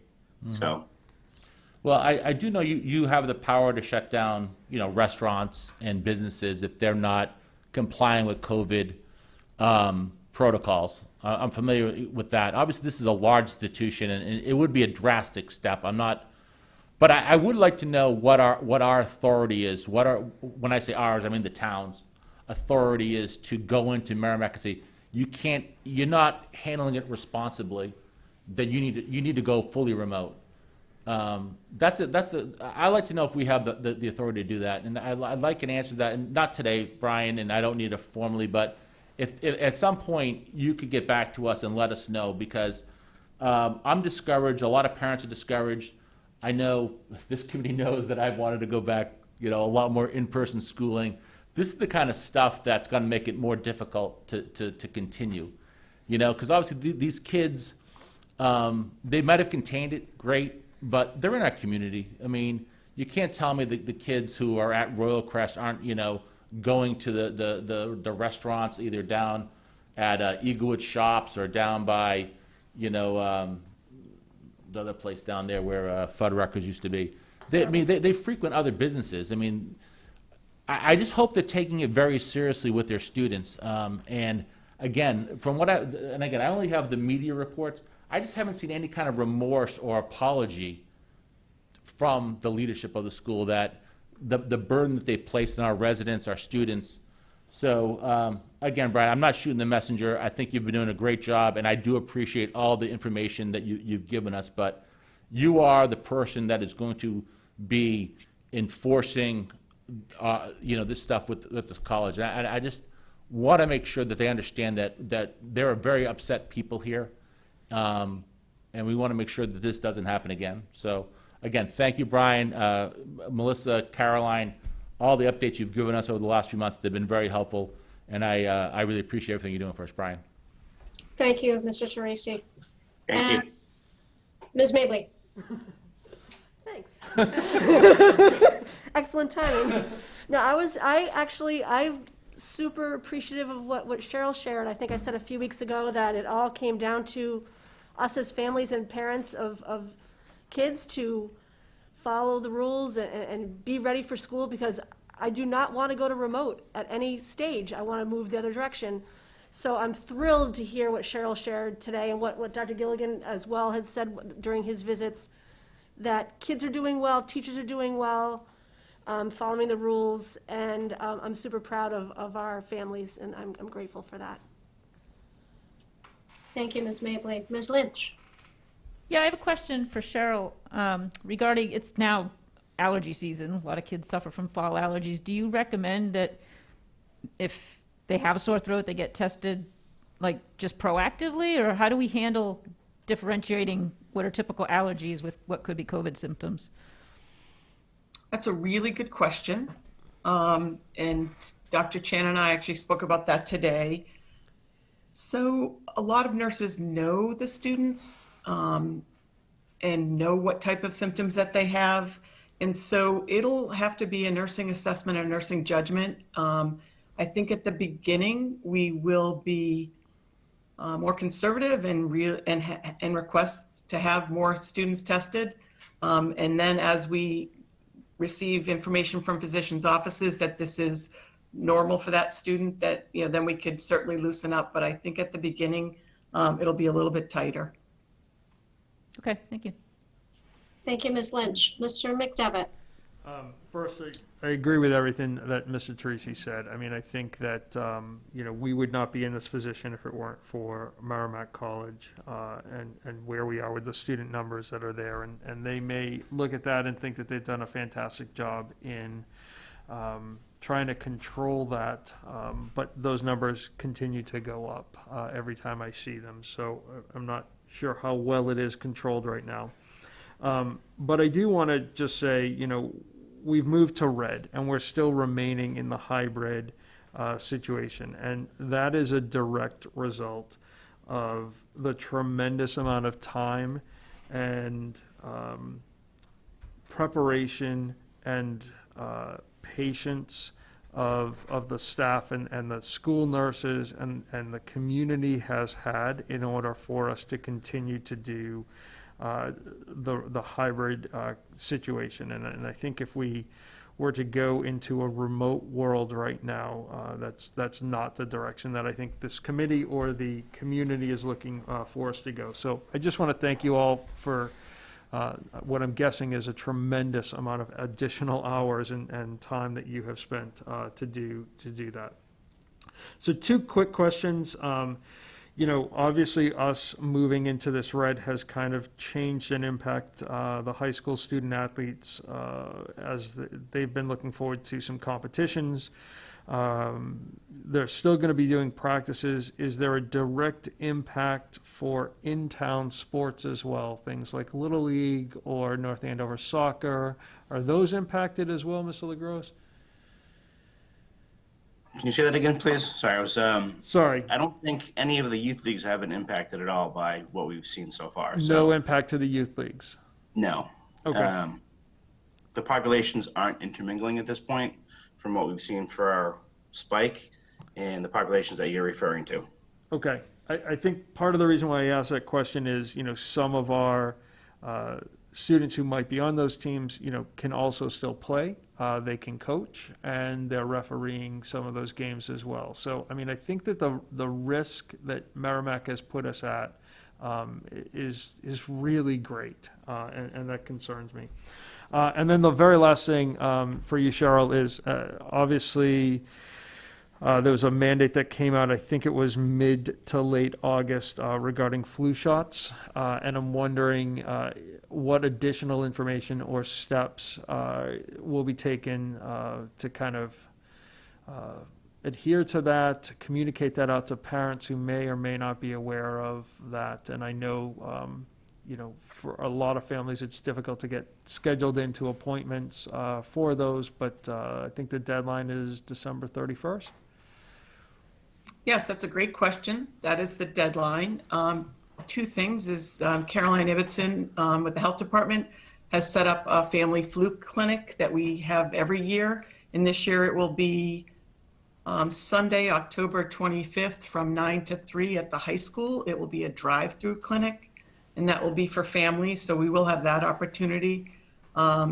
We will start getting the messages out, to receive flu vaccines to families. Our staff will receive flu vaccines this year.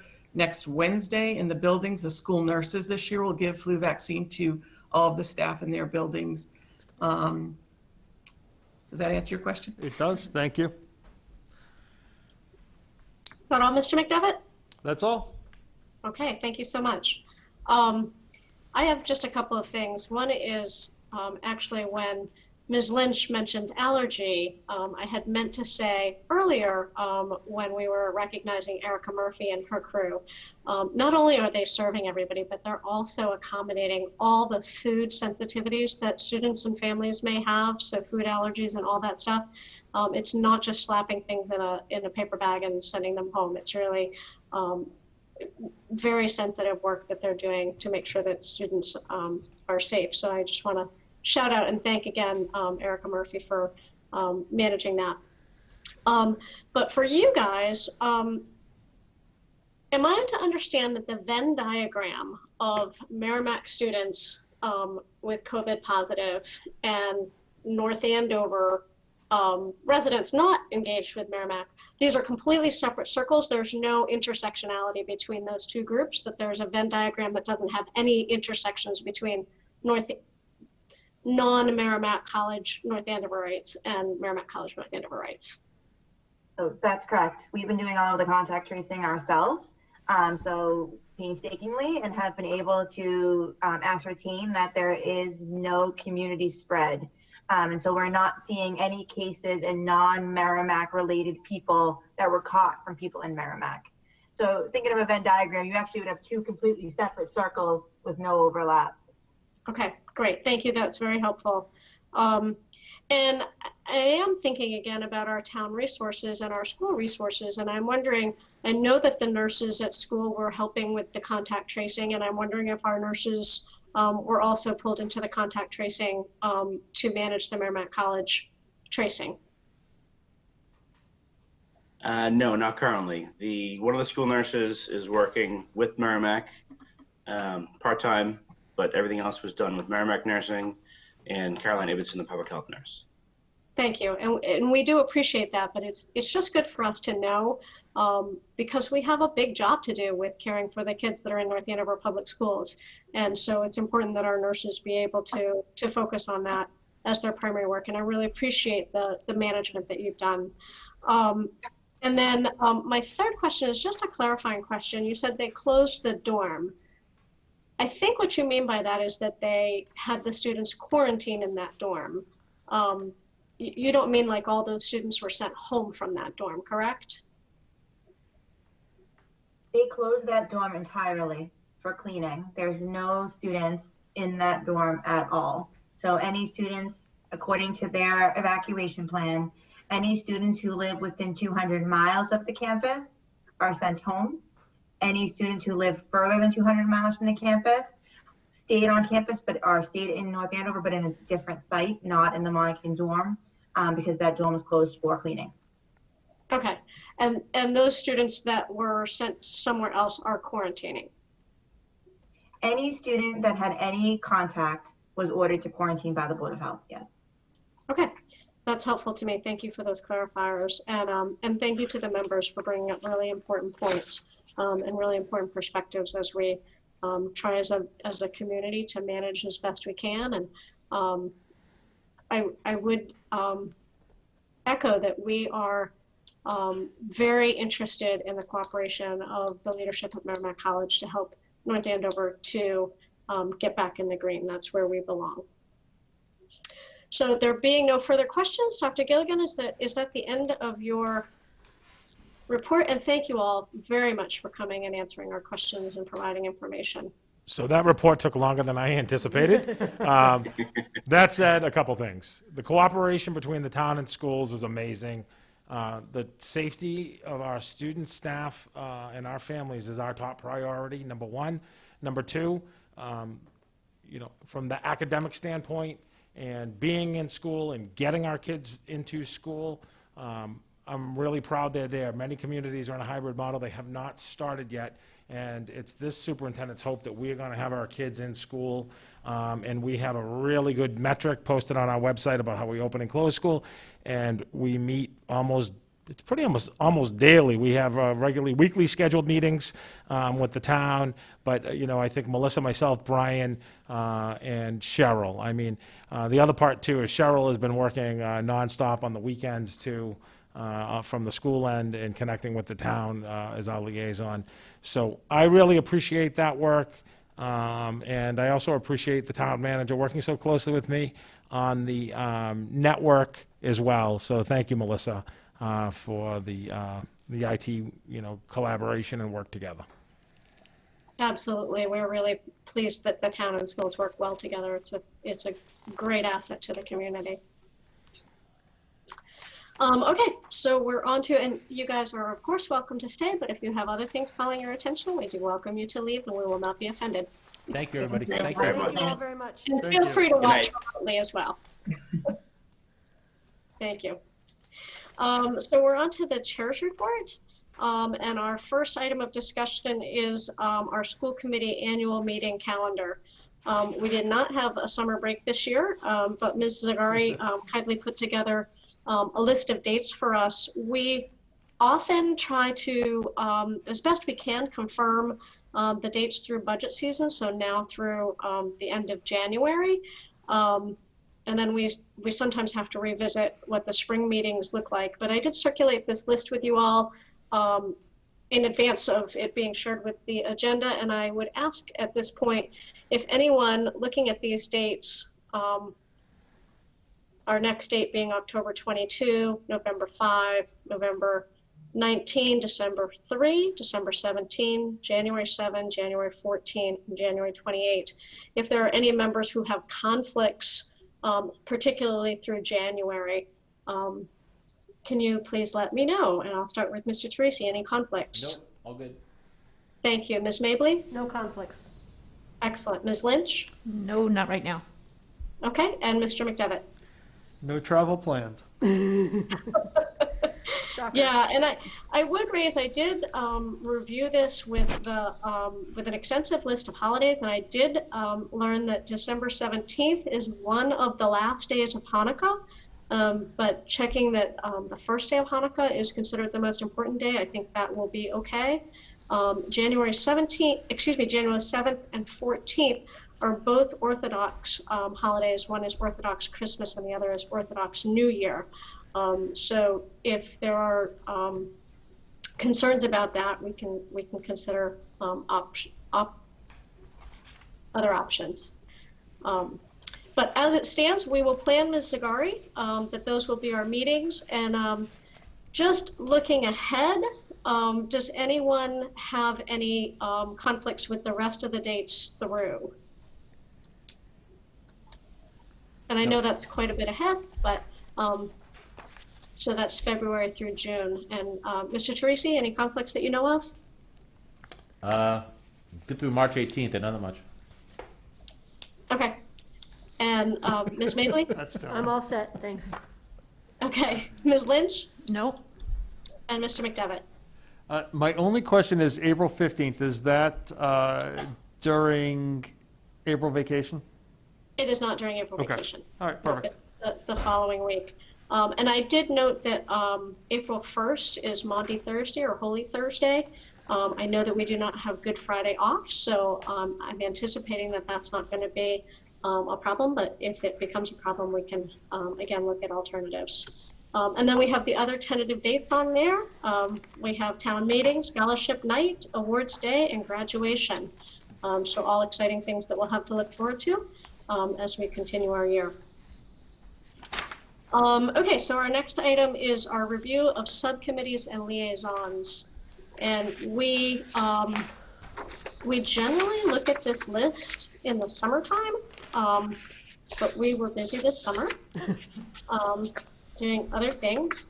And I thought I had printed that out, but I don't see it printed here. So let me just pull it up on my computer screen. Oh, and it looks like it's being shared for you guys as well.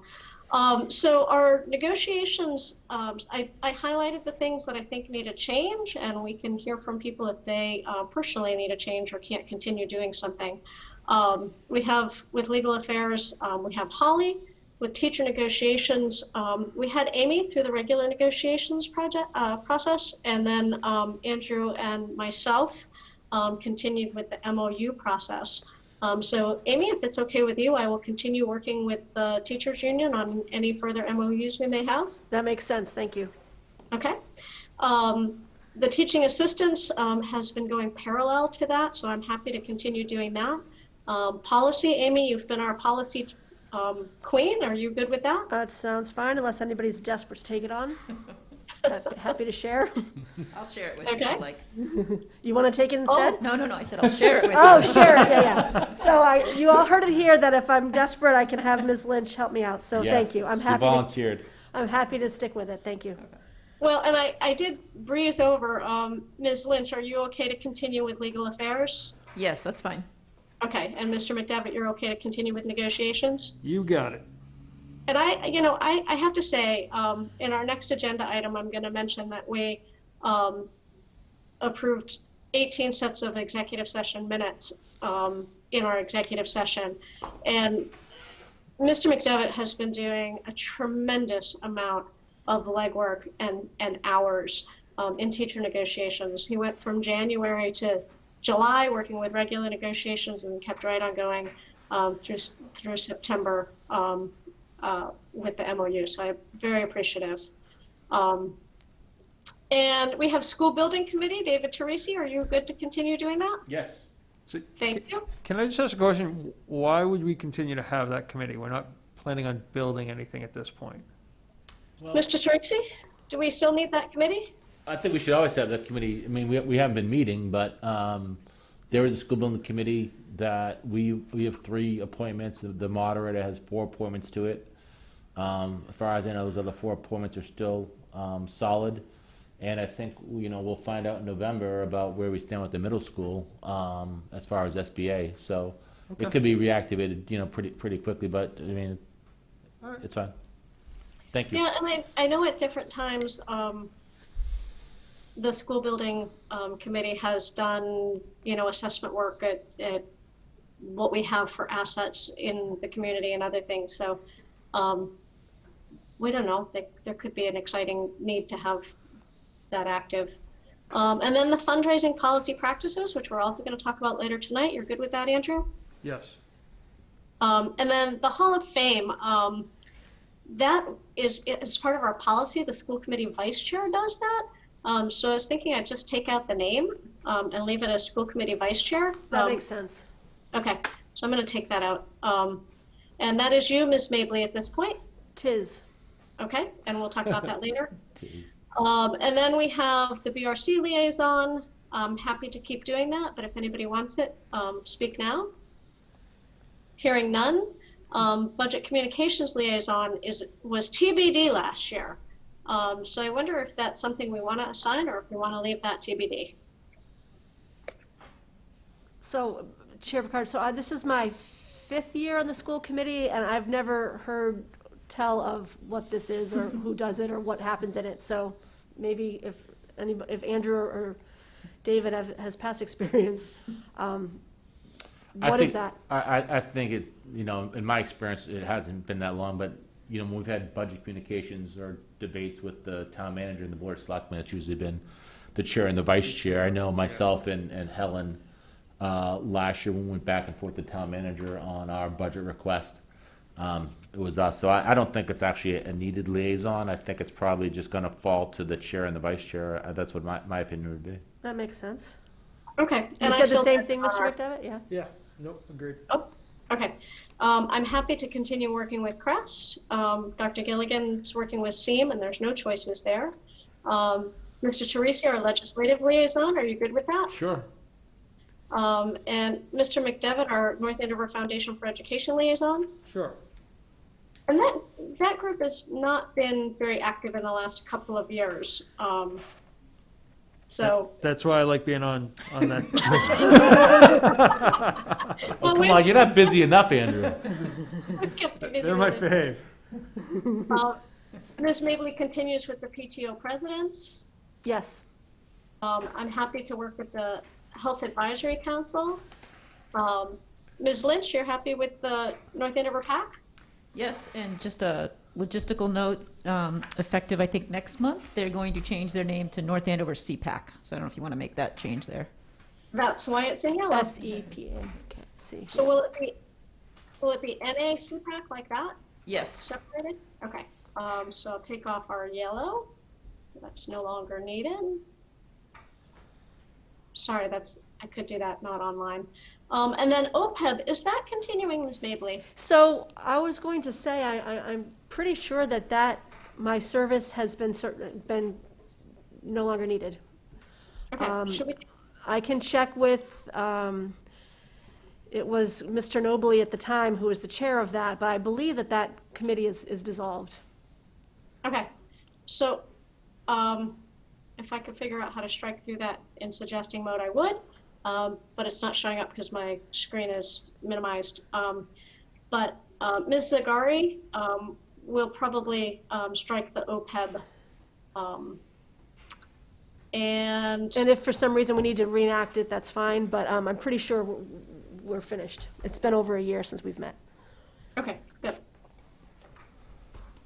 And that was reviewed right now, 10/2020. All right, good. Thank you guys for that. I think it's good for the community. I know that we could have done it faster, but I think it's good for the community to know all the ways that we're touching the work that we do and who's responsible for the different components. So we're on to the Ed Hall of Fame and the professional teacher status. I did hear that we're going to be planning a remote event. Usually that's an October event. When we recognize those teachers who are receiving professional teacher status.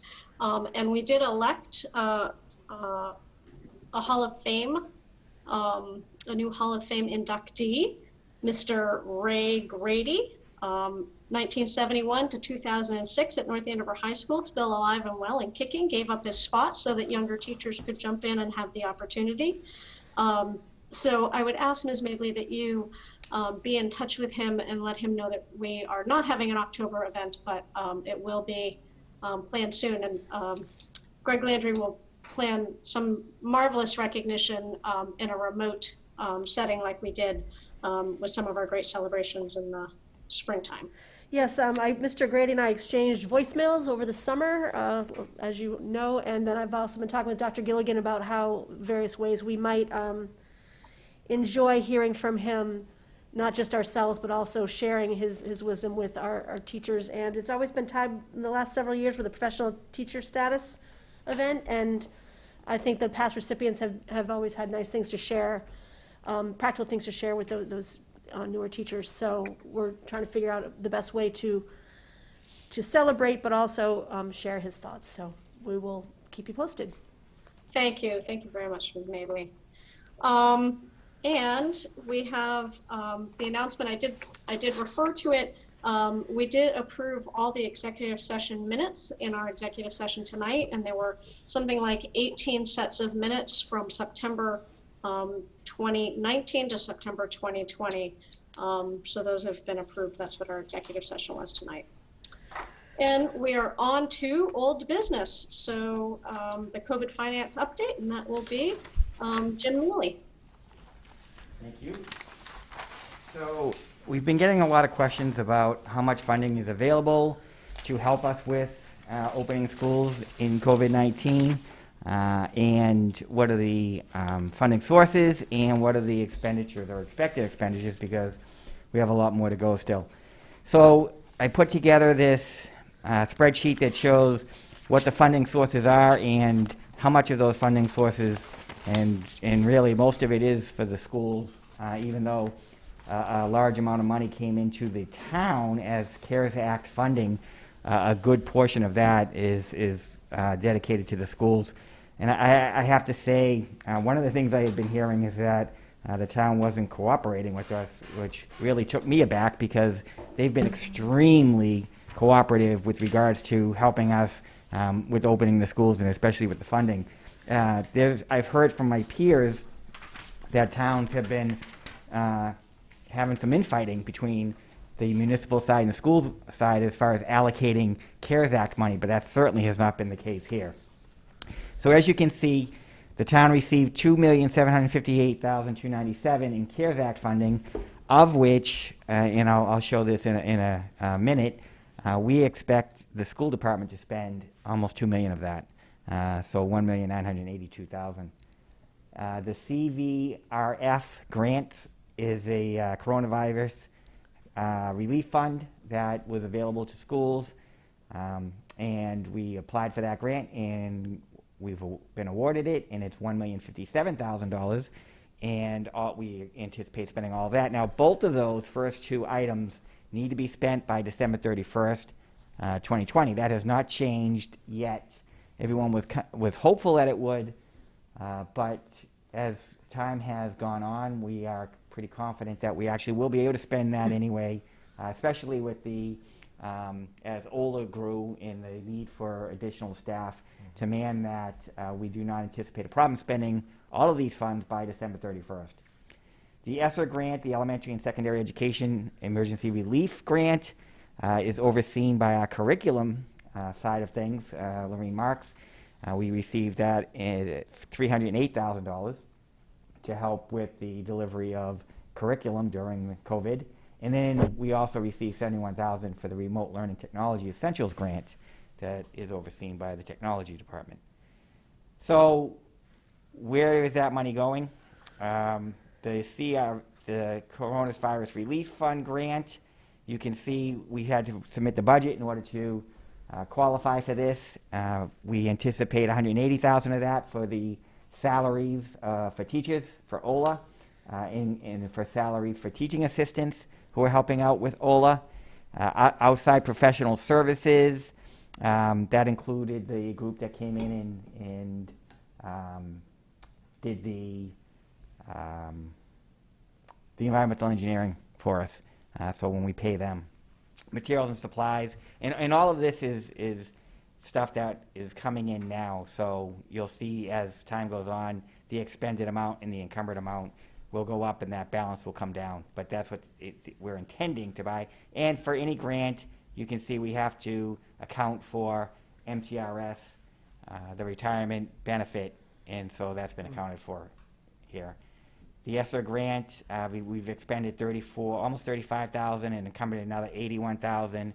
So our balance on that is $191,000. That one, though, does not have to be spent by December 31st. What have we used for that? For it says materials and supplies, but right. So classroom curriculum materials, that we're sending home is a big part of that. Those kind of things. Okay. Yep. And then the technology grant, we will be using that for additional technology needs as they become apparent. And the rest of this is the CARES Act accounting. So for FY20, we spent some of that, not a lot, but it got us through the end of the year. We spent it mostly on staffing. That was the food services people who were manning and providing the lunches on a daily basis for the most part. And then PPE, we started purchasing the PPE even though we were out of school, but just kind of starting to store up. And then, so now we're into FY21, and the bulk of that is now occurring. You can see the direct staffing costs, and a lot of that is the including continuing with the food services, the custodians, but you can see the planned part of the rest of the teachers for OLA. PPE, you can see we've really ramped up our purchases for PPE, totaling so far $617,000 when you include the planned purchases. The cleaning and disinfection of public buildings, $158,000 will be the total from the CARES Act money. IT, $671,000 for all the student devices, and the $289 you see there, the Mac computers that we're buying for the teachers. Special education services, we're going to bring on people to help us provide services as we have fallen behind on providing those. And you can see the total of $1,913,000 for FY21. Any questions on that? Where does the cost of the food come in? I mean, it's there as a line item, or it was before you scrolled, but... So that's the staffing. The food itself is actually a reimbursement program. Okay. So Erica continuously reports meals delivered, and it gets reimbursed from the federal government. Gotcha. For those. Okay, so it's really an in-out. Correct. Okay. Yes. All right. All right. Other questions from other committee members? It's very helpful. That's nice. Thank you, Jim. Mm-hmm. Okay, terrific. Thank you for applying for the grants. Yeah, that's a huge one. Absolutely. And that does not require any action, is that correct? No, it does not. That's just informational. Okay. So we're on to new business, and Jim, this is your part of the night. This is the first reading of the revisions to the financial fundraising policies. And this is work that comes out of the subcommittee work that Mr. McDevitt led last year. Yeah, Correct? there's actually a few different reasons for this. One is every once in a while you have to kind of revamp and make sure that you're keeping up to date on any changes to state rules and regulations. References change to those, and you have to make sure those are updated. We had a student activity account audit done, and we wanted to make sure we were incorporating all the recommendations they had made. And then the two main concerns that we were addressing in here, one was codifying what we were already doing. We had kind of taken control over handling of cash, one by limiting it and encouraging non-cash transactions. But the main thing was the work that was coming out of the Fundraising Policy Practices Committee that you mentioned earlier with Mr. McDevitt. And in putting this together, we kind of set the template, but we certainly anticipated some of the recommendations from that committee being forwarded to us by Mr. McDevitt and kind of making recommendations of where we should include it in here. So we are looking forward to those recommendations.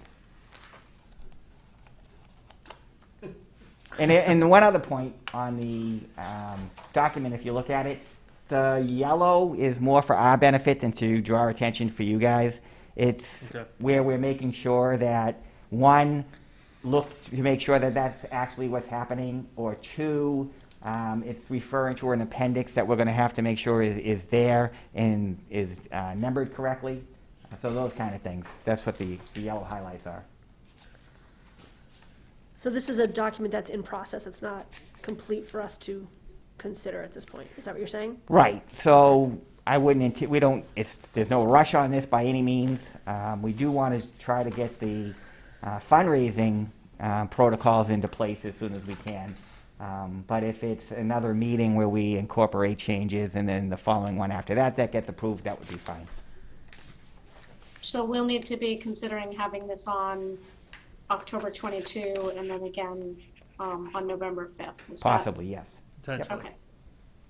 Right. Mr. McDevitt, is there anything particular you want to draw to our attention, or is it not in there yet? Yep, there are a couple of things. One, I don't think we're ready at this point, but I would like to make sure that Town Council does review this. There are a number of references in here to the Board of Selectmen And I think we need to update that, if my terminology is correct, to the select board.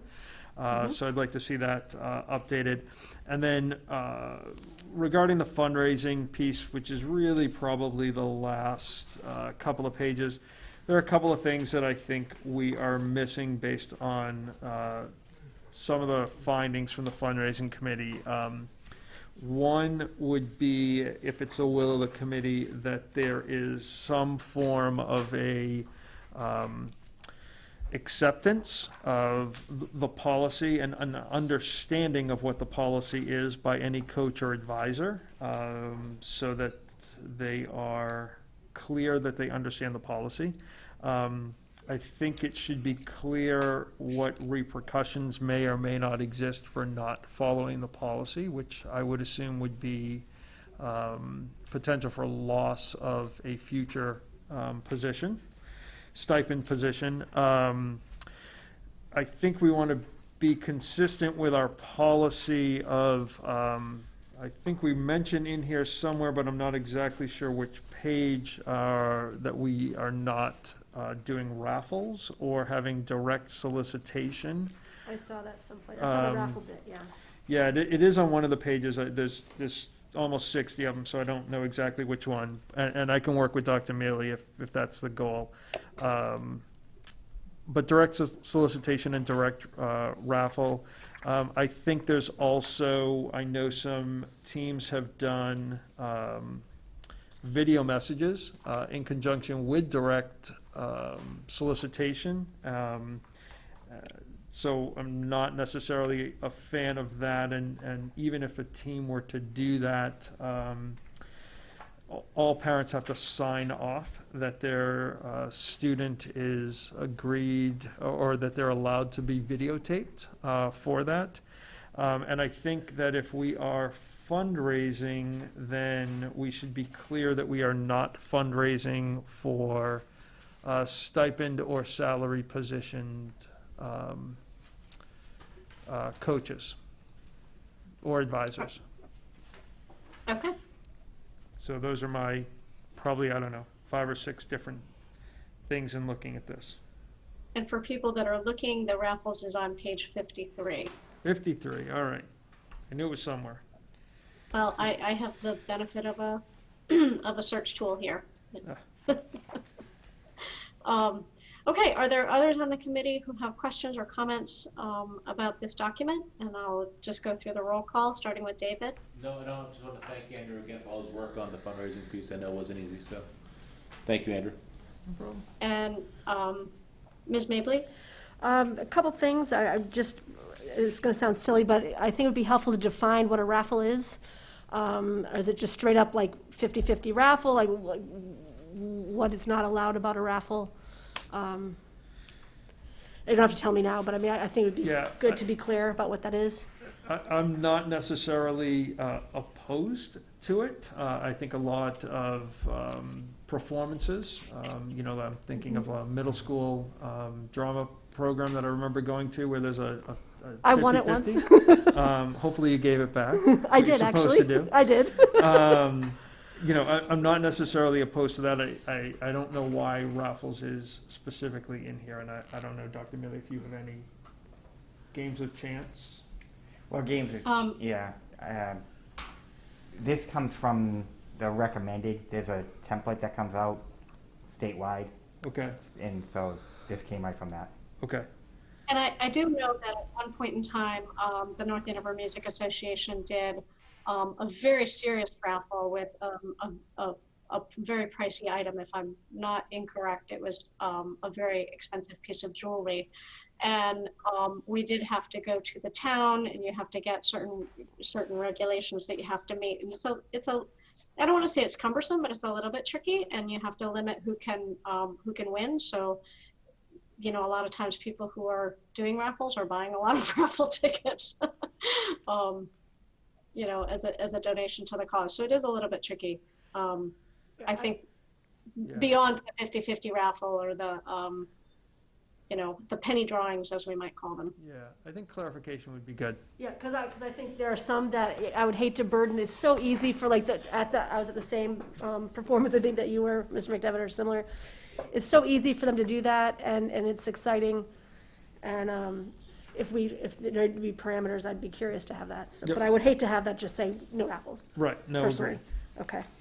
I can't remember my other stuff, but, oh yeah, when you were just saying also about coaches, or I think it would be really, I'm wondering who would do the training on this, because this is some revising that you're doing here, right, of procedures and policies. So I'm wondering, who would then have to take on the responsibility of doing the training, and then obviously, like Andrew already mentioned, how do we know that people are clear on what they need, what they're responsible for?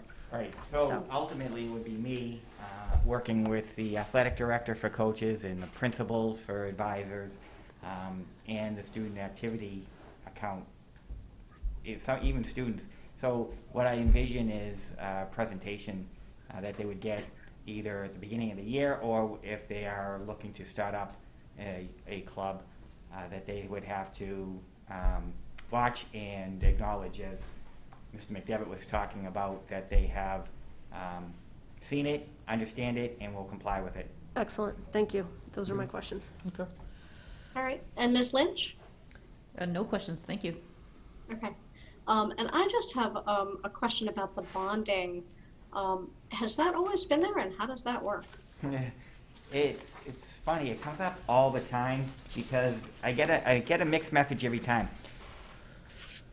The auditors always say that we need to have our principals bonded, but then the town council always says, and others, in the insurance company, that we have a blanket coverage that they're bonded through that. So it's something I have to get clarified once and for all. Okay, and as soon as you get it clarified, they'll change it. Mm-hmm. And if I could add one thing, Madam Chair, I just want to thank Mr. McDevitt and Dr. Mealy. They've been working throughout the years on this, and I would say the nature in which fundraising changes and how you define it has changed over time with technology and how you look at all that, and I appreciate the work they continue to do.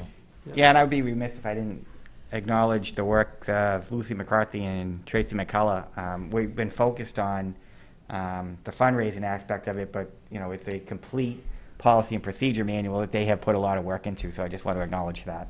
Thank you. Thank you. Thank you very much for that.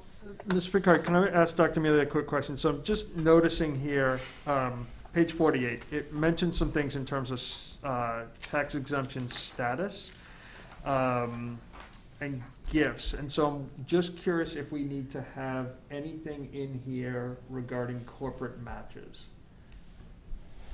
I'll check on that one. Okay. Yep. Good.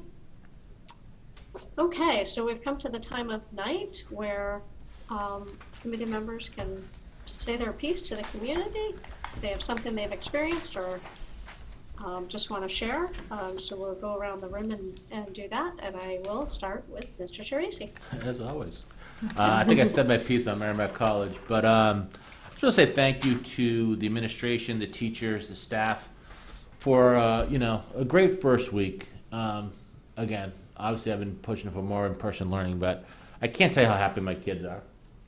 Just like coming home and talking about their new teachers, and how everything's been pretty smooth at school.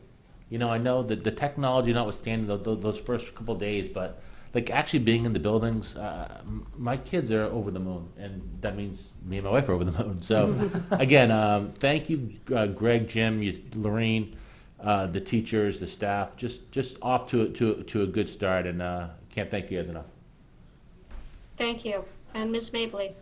So I just want to share that, as you saw earlier, I'm the liaison with the PTO presidents, and Dr. Gilkin hosted the first meeting today with the PTO presidents.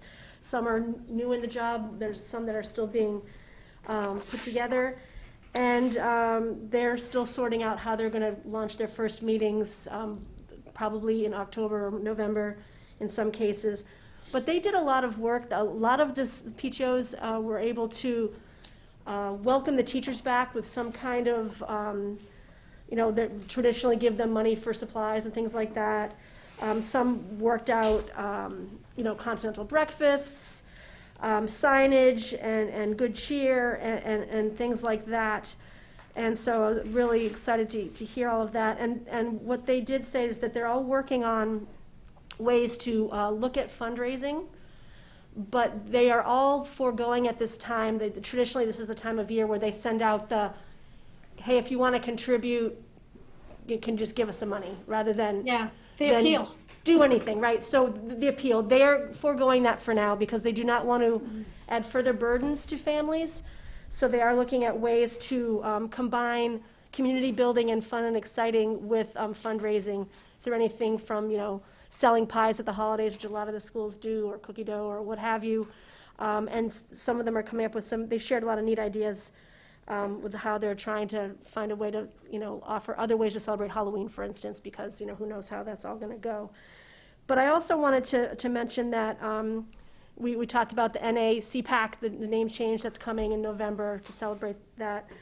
But Courtney, who's the PTO president there, she specifically called out you, Marcy, to say thank you about what a great job you've done holding, family talks and things over the summer and since school started and different groups. And she said that she really feels that, that was her first year last year, I think, as the PTO president, and she was really found you to be a wonderful partner, and she's really sang your high praises. So I wanted to make sure you knew about that, and I wanted to say that publicly. So it was exciting to get together with them. So it's getting started. Oh, and also I did make it clear that all of us are willing and interested in participating in any of their meetings if that's helpful to them, and we'd be happy to attend at any time. And so I shared that as well. Thank you. And Ms. Lynch? Yep, so Tuesday night I attended the NAPAC meeting. It was also the first one of the year, and in addition to the new name next month, they have a new logo. It's beautiful, so look for the unveiling of that.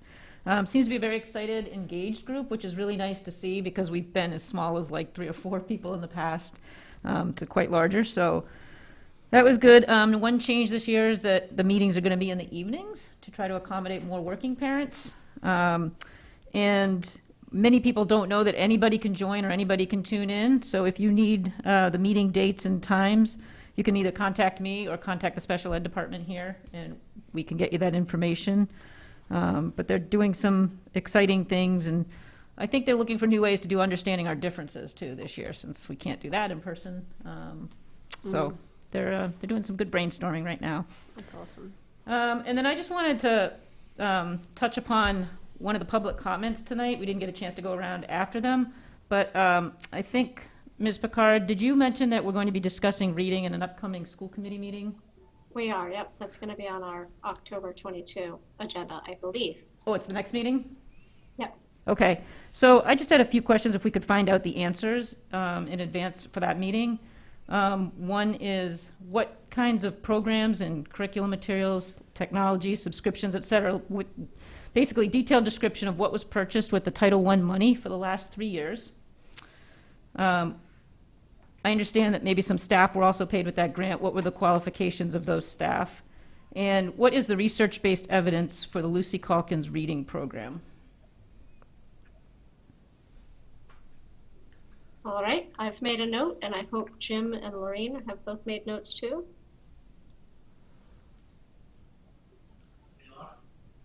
Yeah. Thank you. Thank you for bringing those up, and thank you for your work with the new CPAC. That's it for me. I've learned a great deal from that group. It's really such an engaged and enjoyable group of people, whether it's small or large. I like those kinds of groups that that span the district and have students at different levels and in different schools, because I just feel like I learn a lot in those settings. So, Mr. McDevitt, do you have anything you want to report? Sure, I'll be brief. The start of the 2020 school year is definitely different than anything that we've ever had before. And, it's hard because it's not what we're expecting or anticipating. So I really want to thank all of our parents and our students who are trying to adjust to this as best as we all can. And I understand that there's frustration with some of that, but there's a lot to be proud of, and there's a lot of really good things that I think are happening as well. And I think, when I talk to friends of mine who are teachers and teaching assistants and kind of working in the building, how excited they are to be back and to see the kids and to bond and to just interact with them. I think that it's gone. We've had technical challenges, but I think we have gone better than we have than I somewhat anticipated. And I just want to share one quick thing that I just think speaks a little bit about the community and why North Andover is so special. So I heard there's a man who walks kind of around town and happened to be passing the middle school, and they were outside doing some form of a music class. And he somewhat kind of walked over to whoever was teaching the class and the students and was like, "You've got this. We're all here. We're all proud of you guys."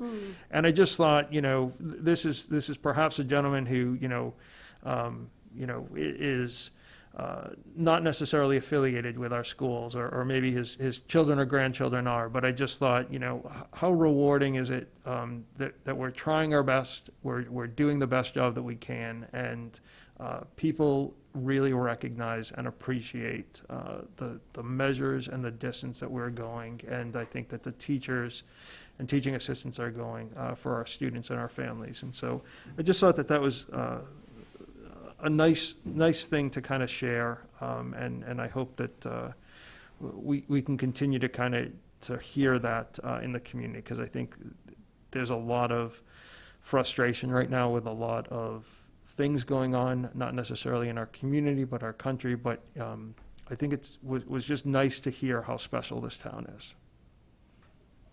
Thank you, Mr. McDevitt.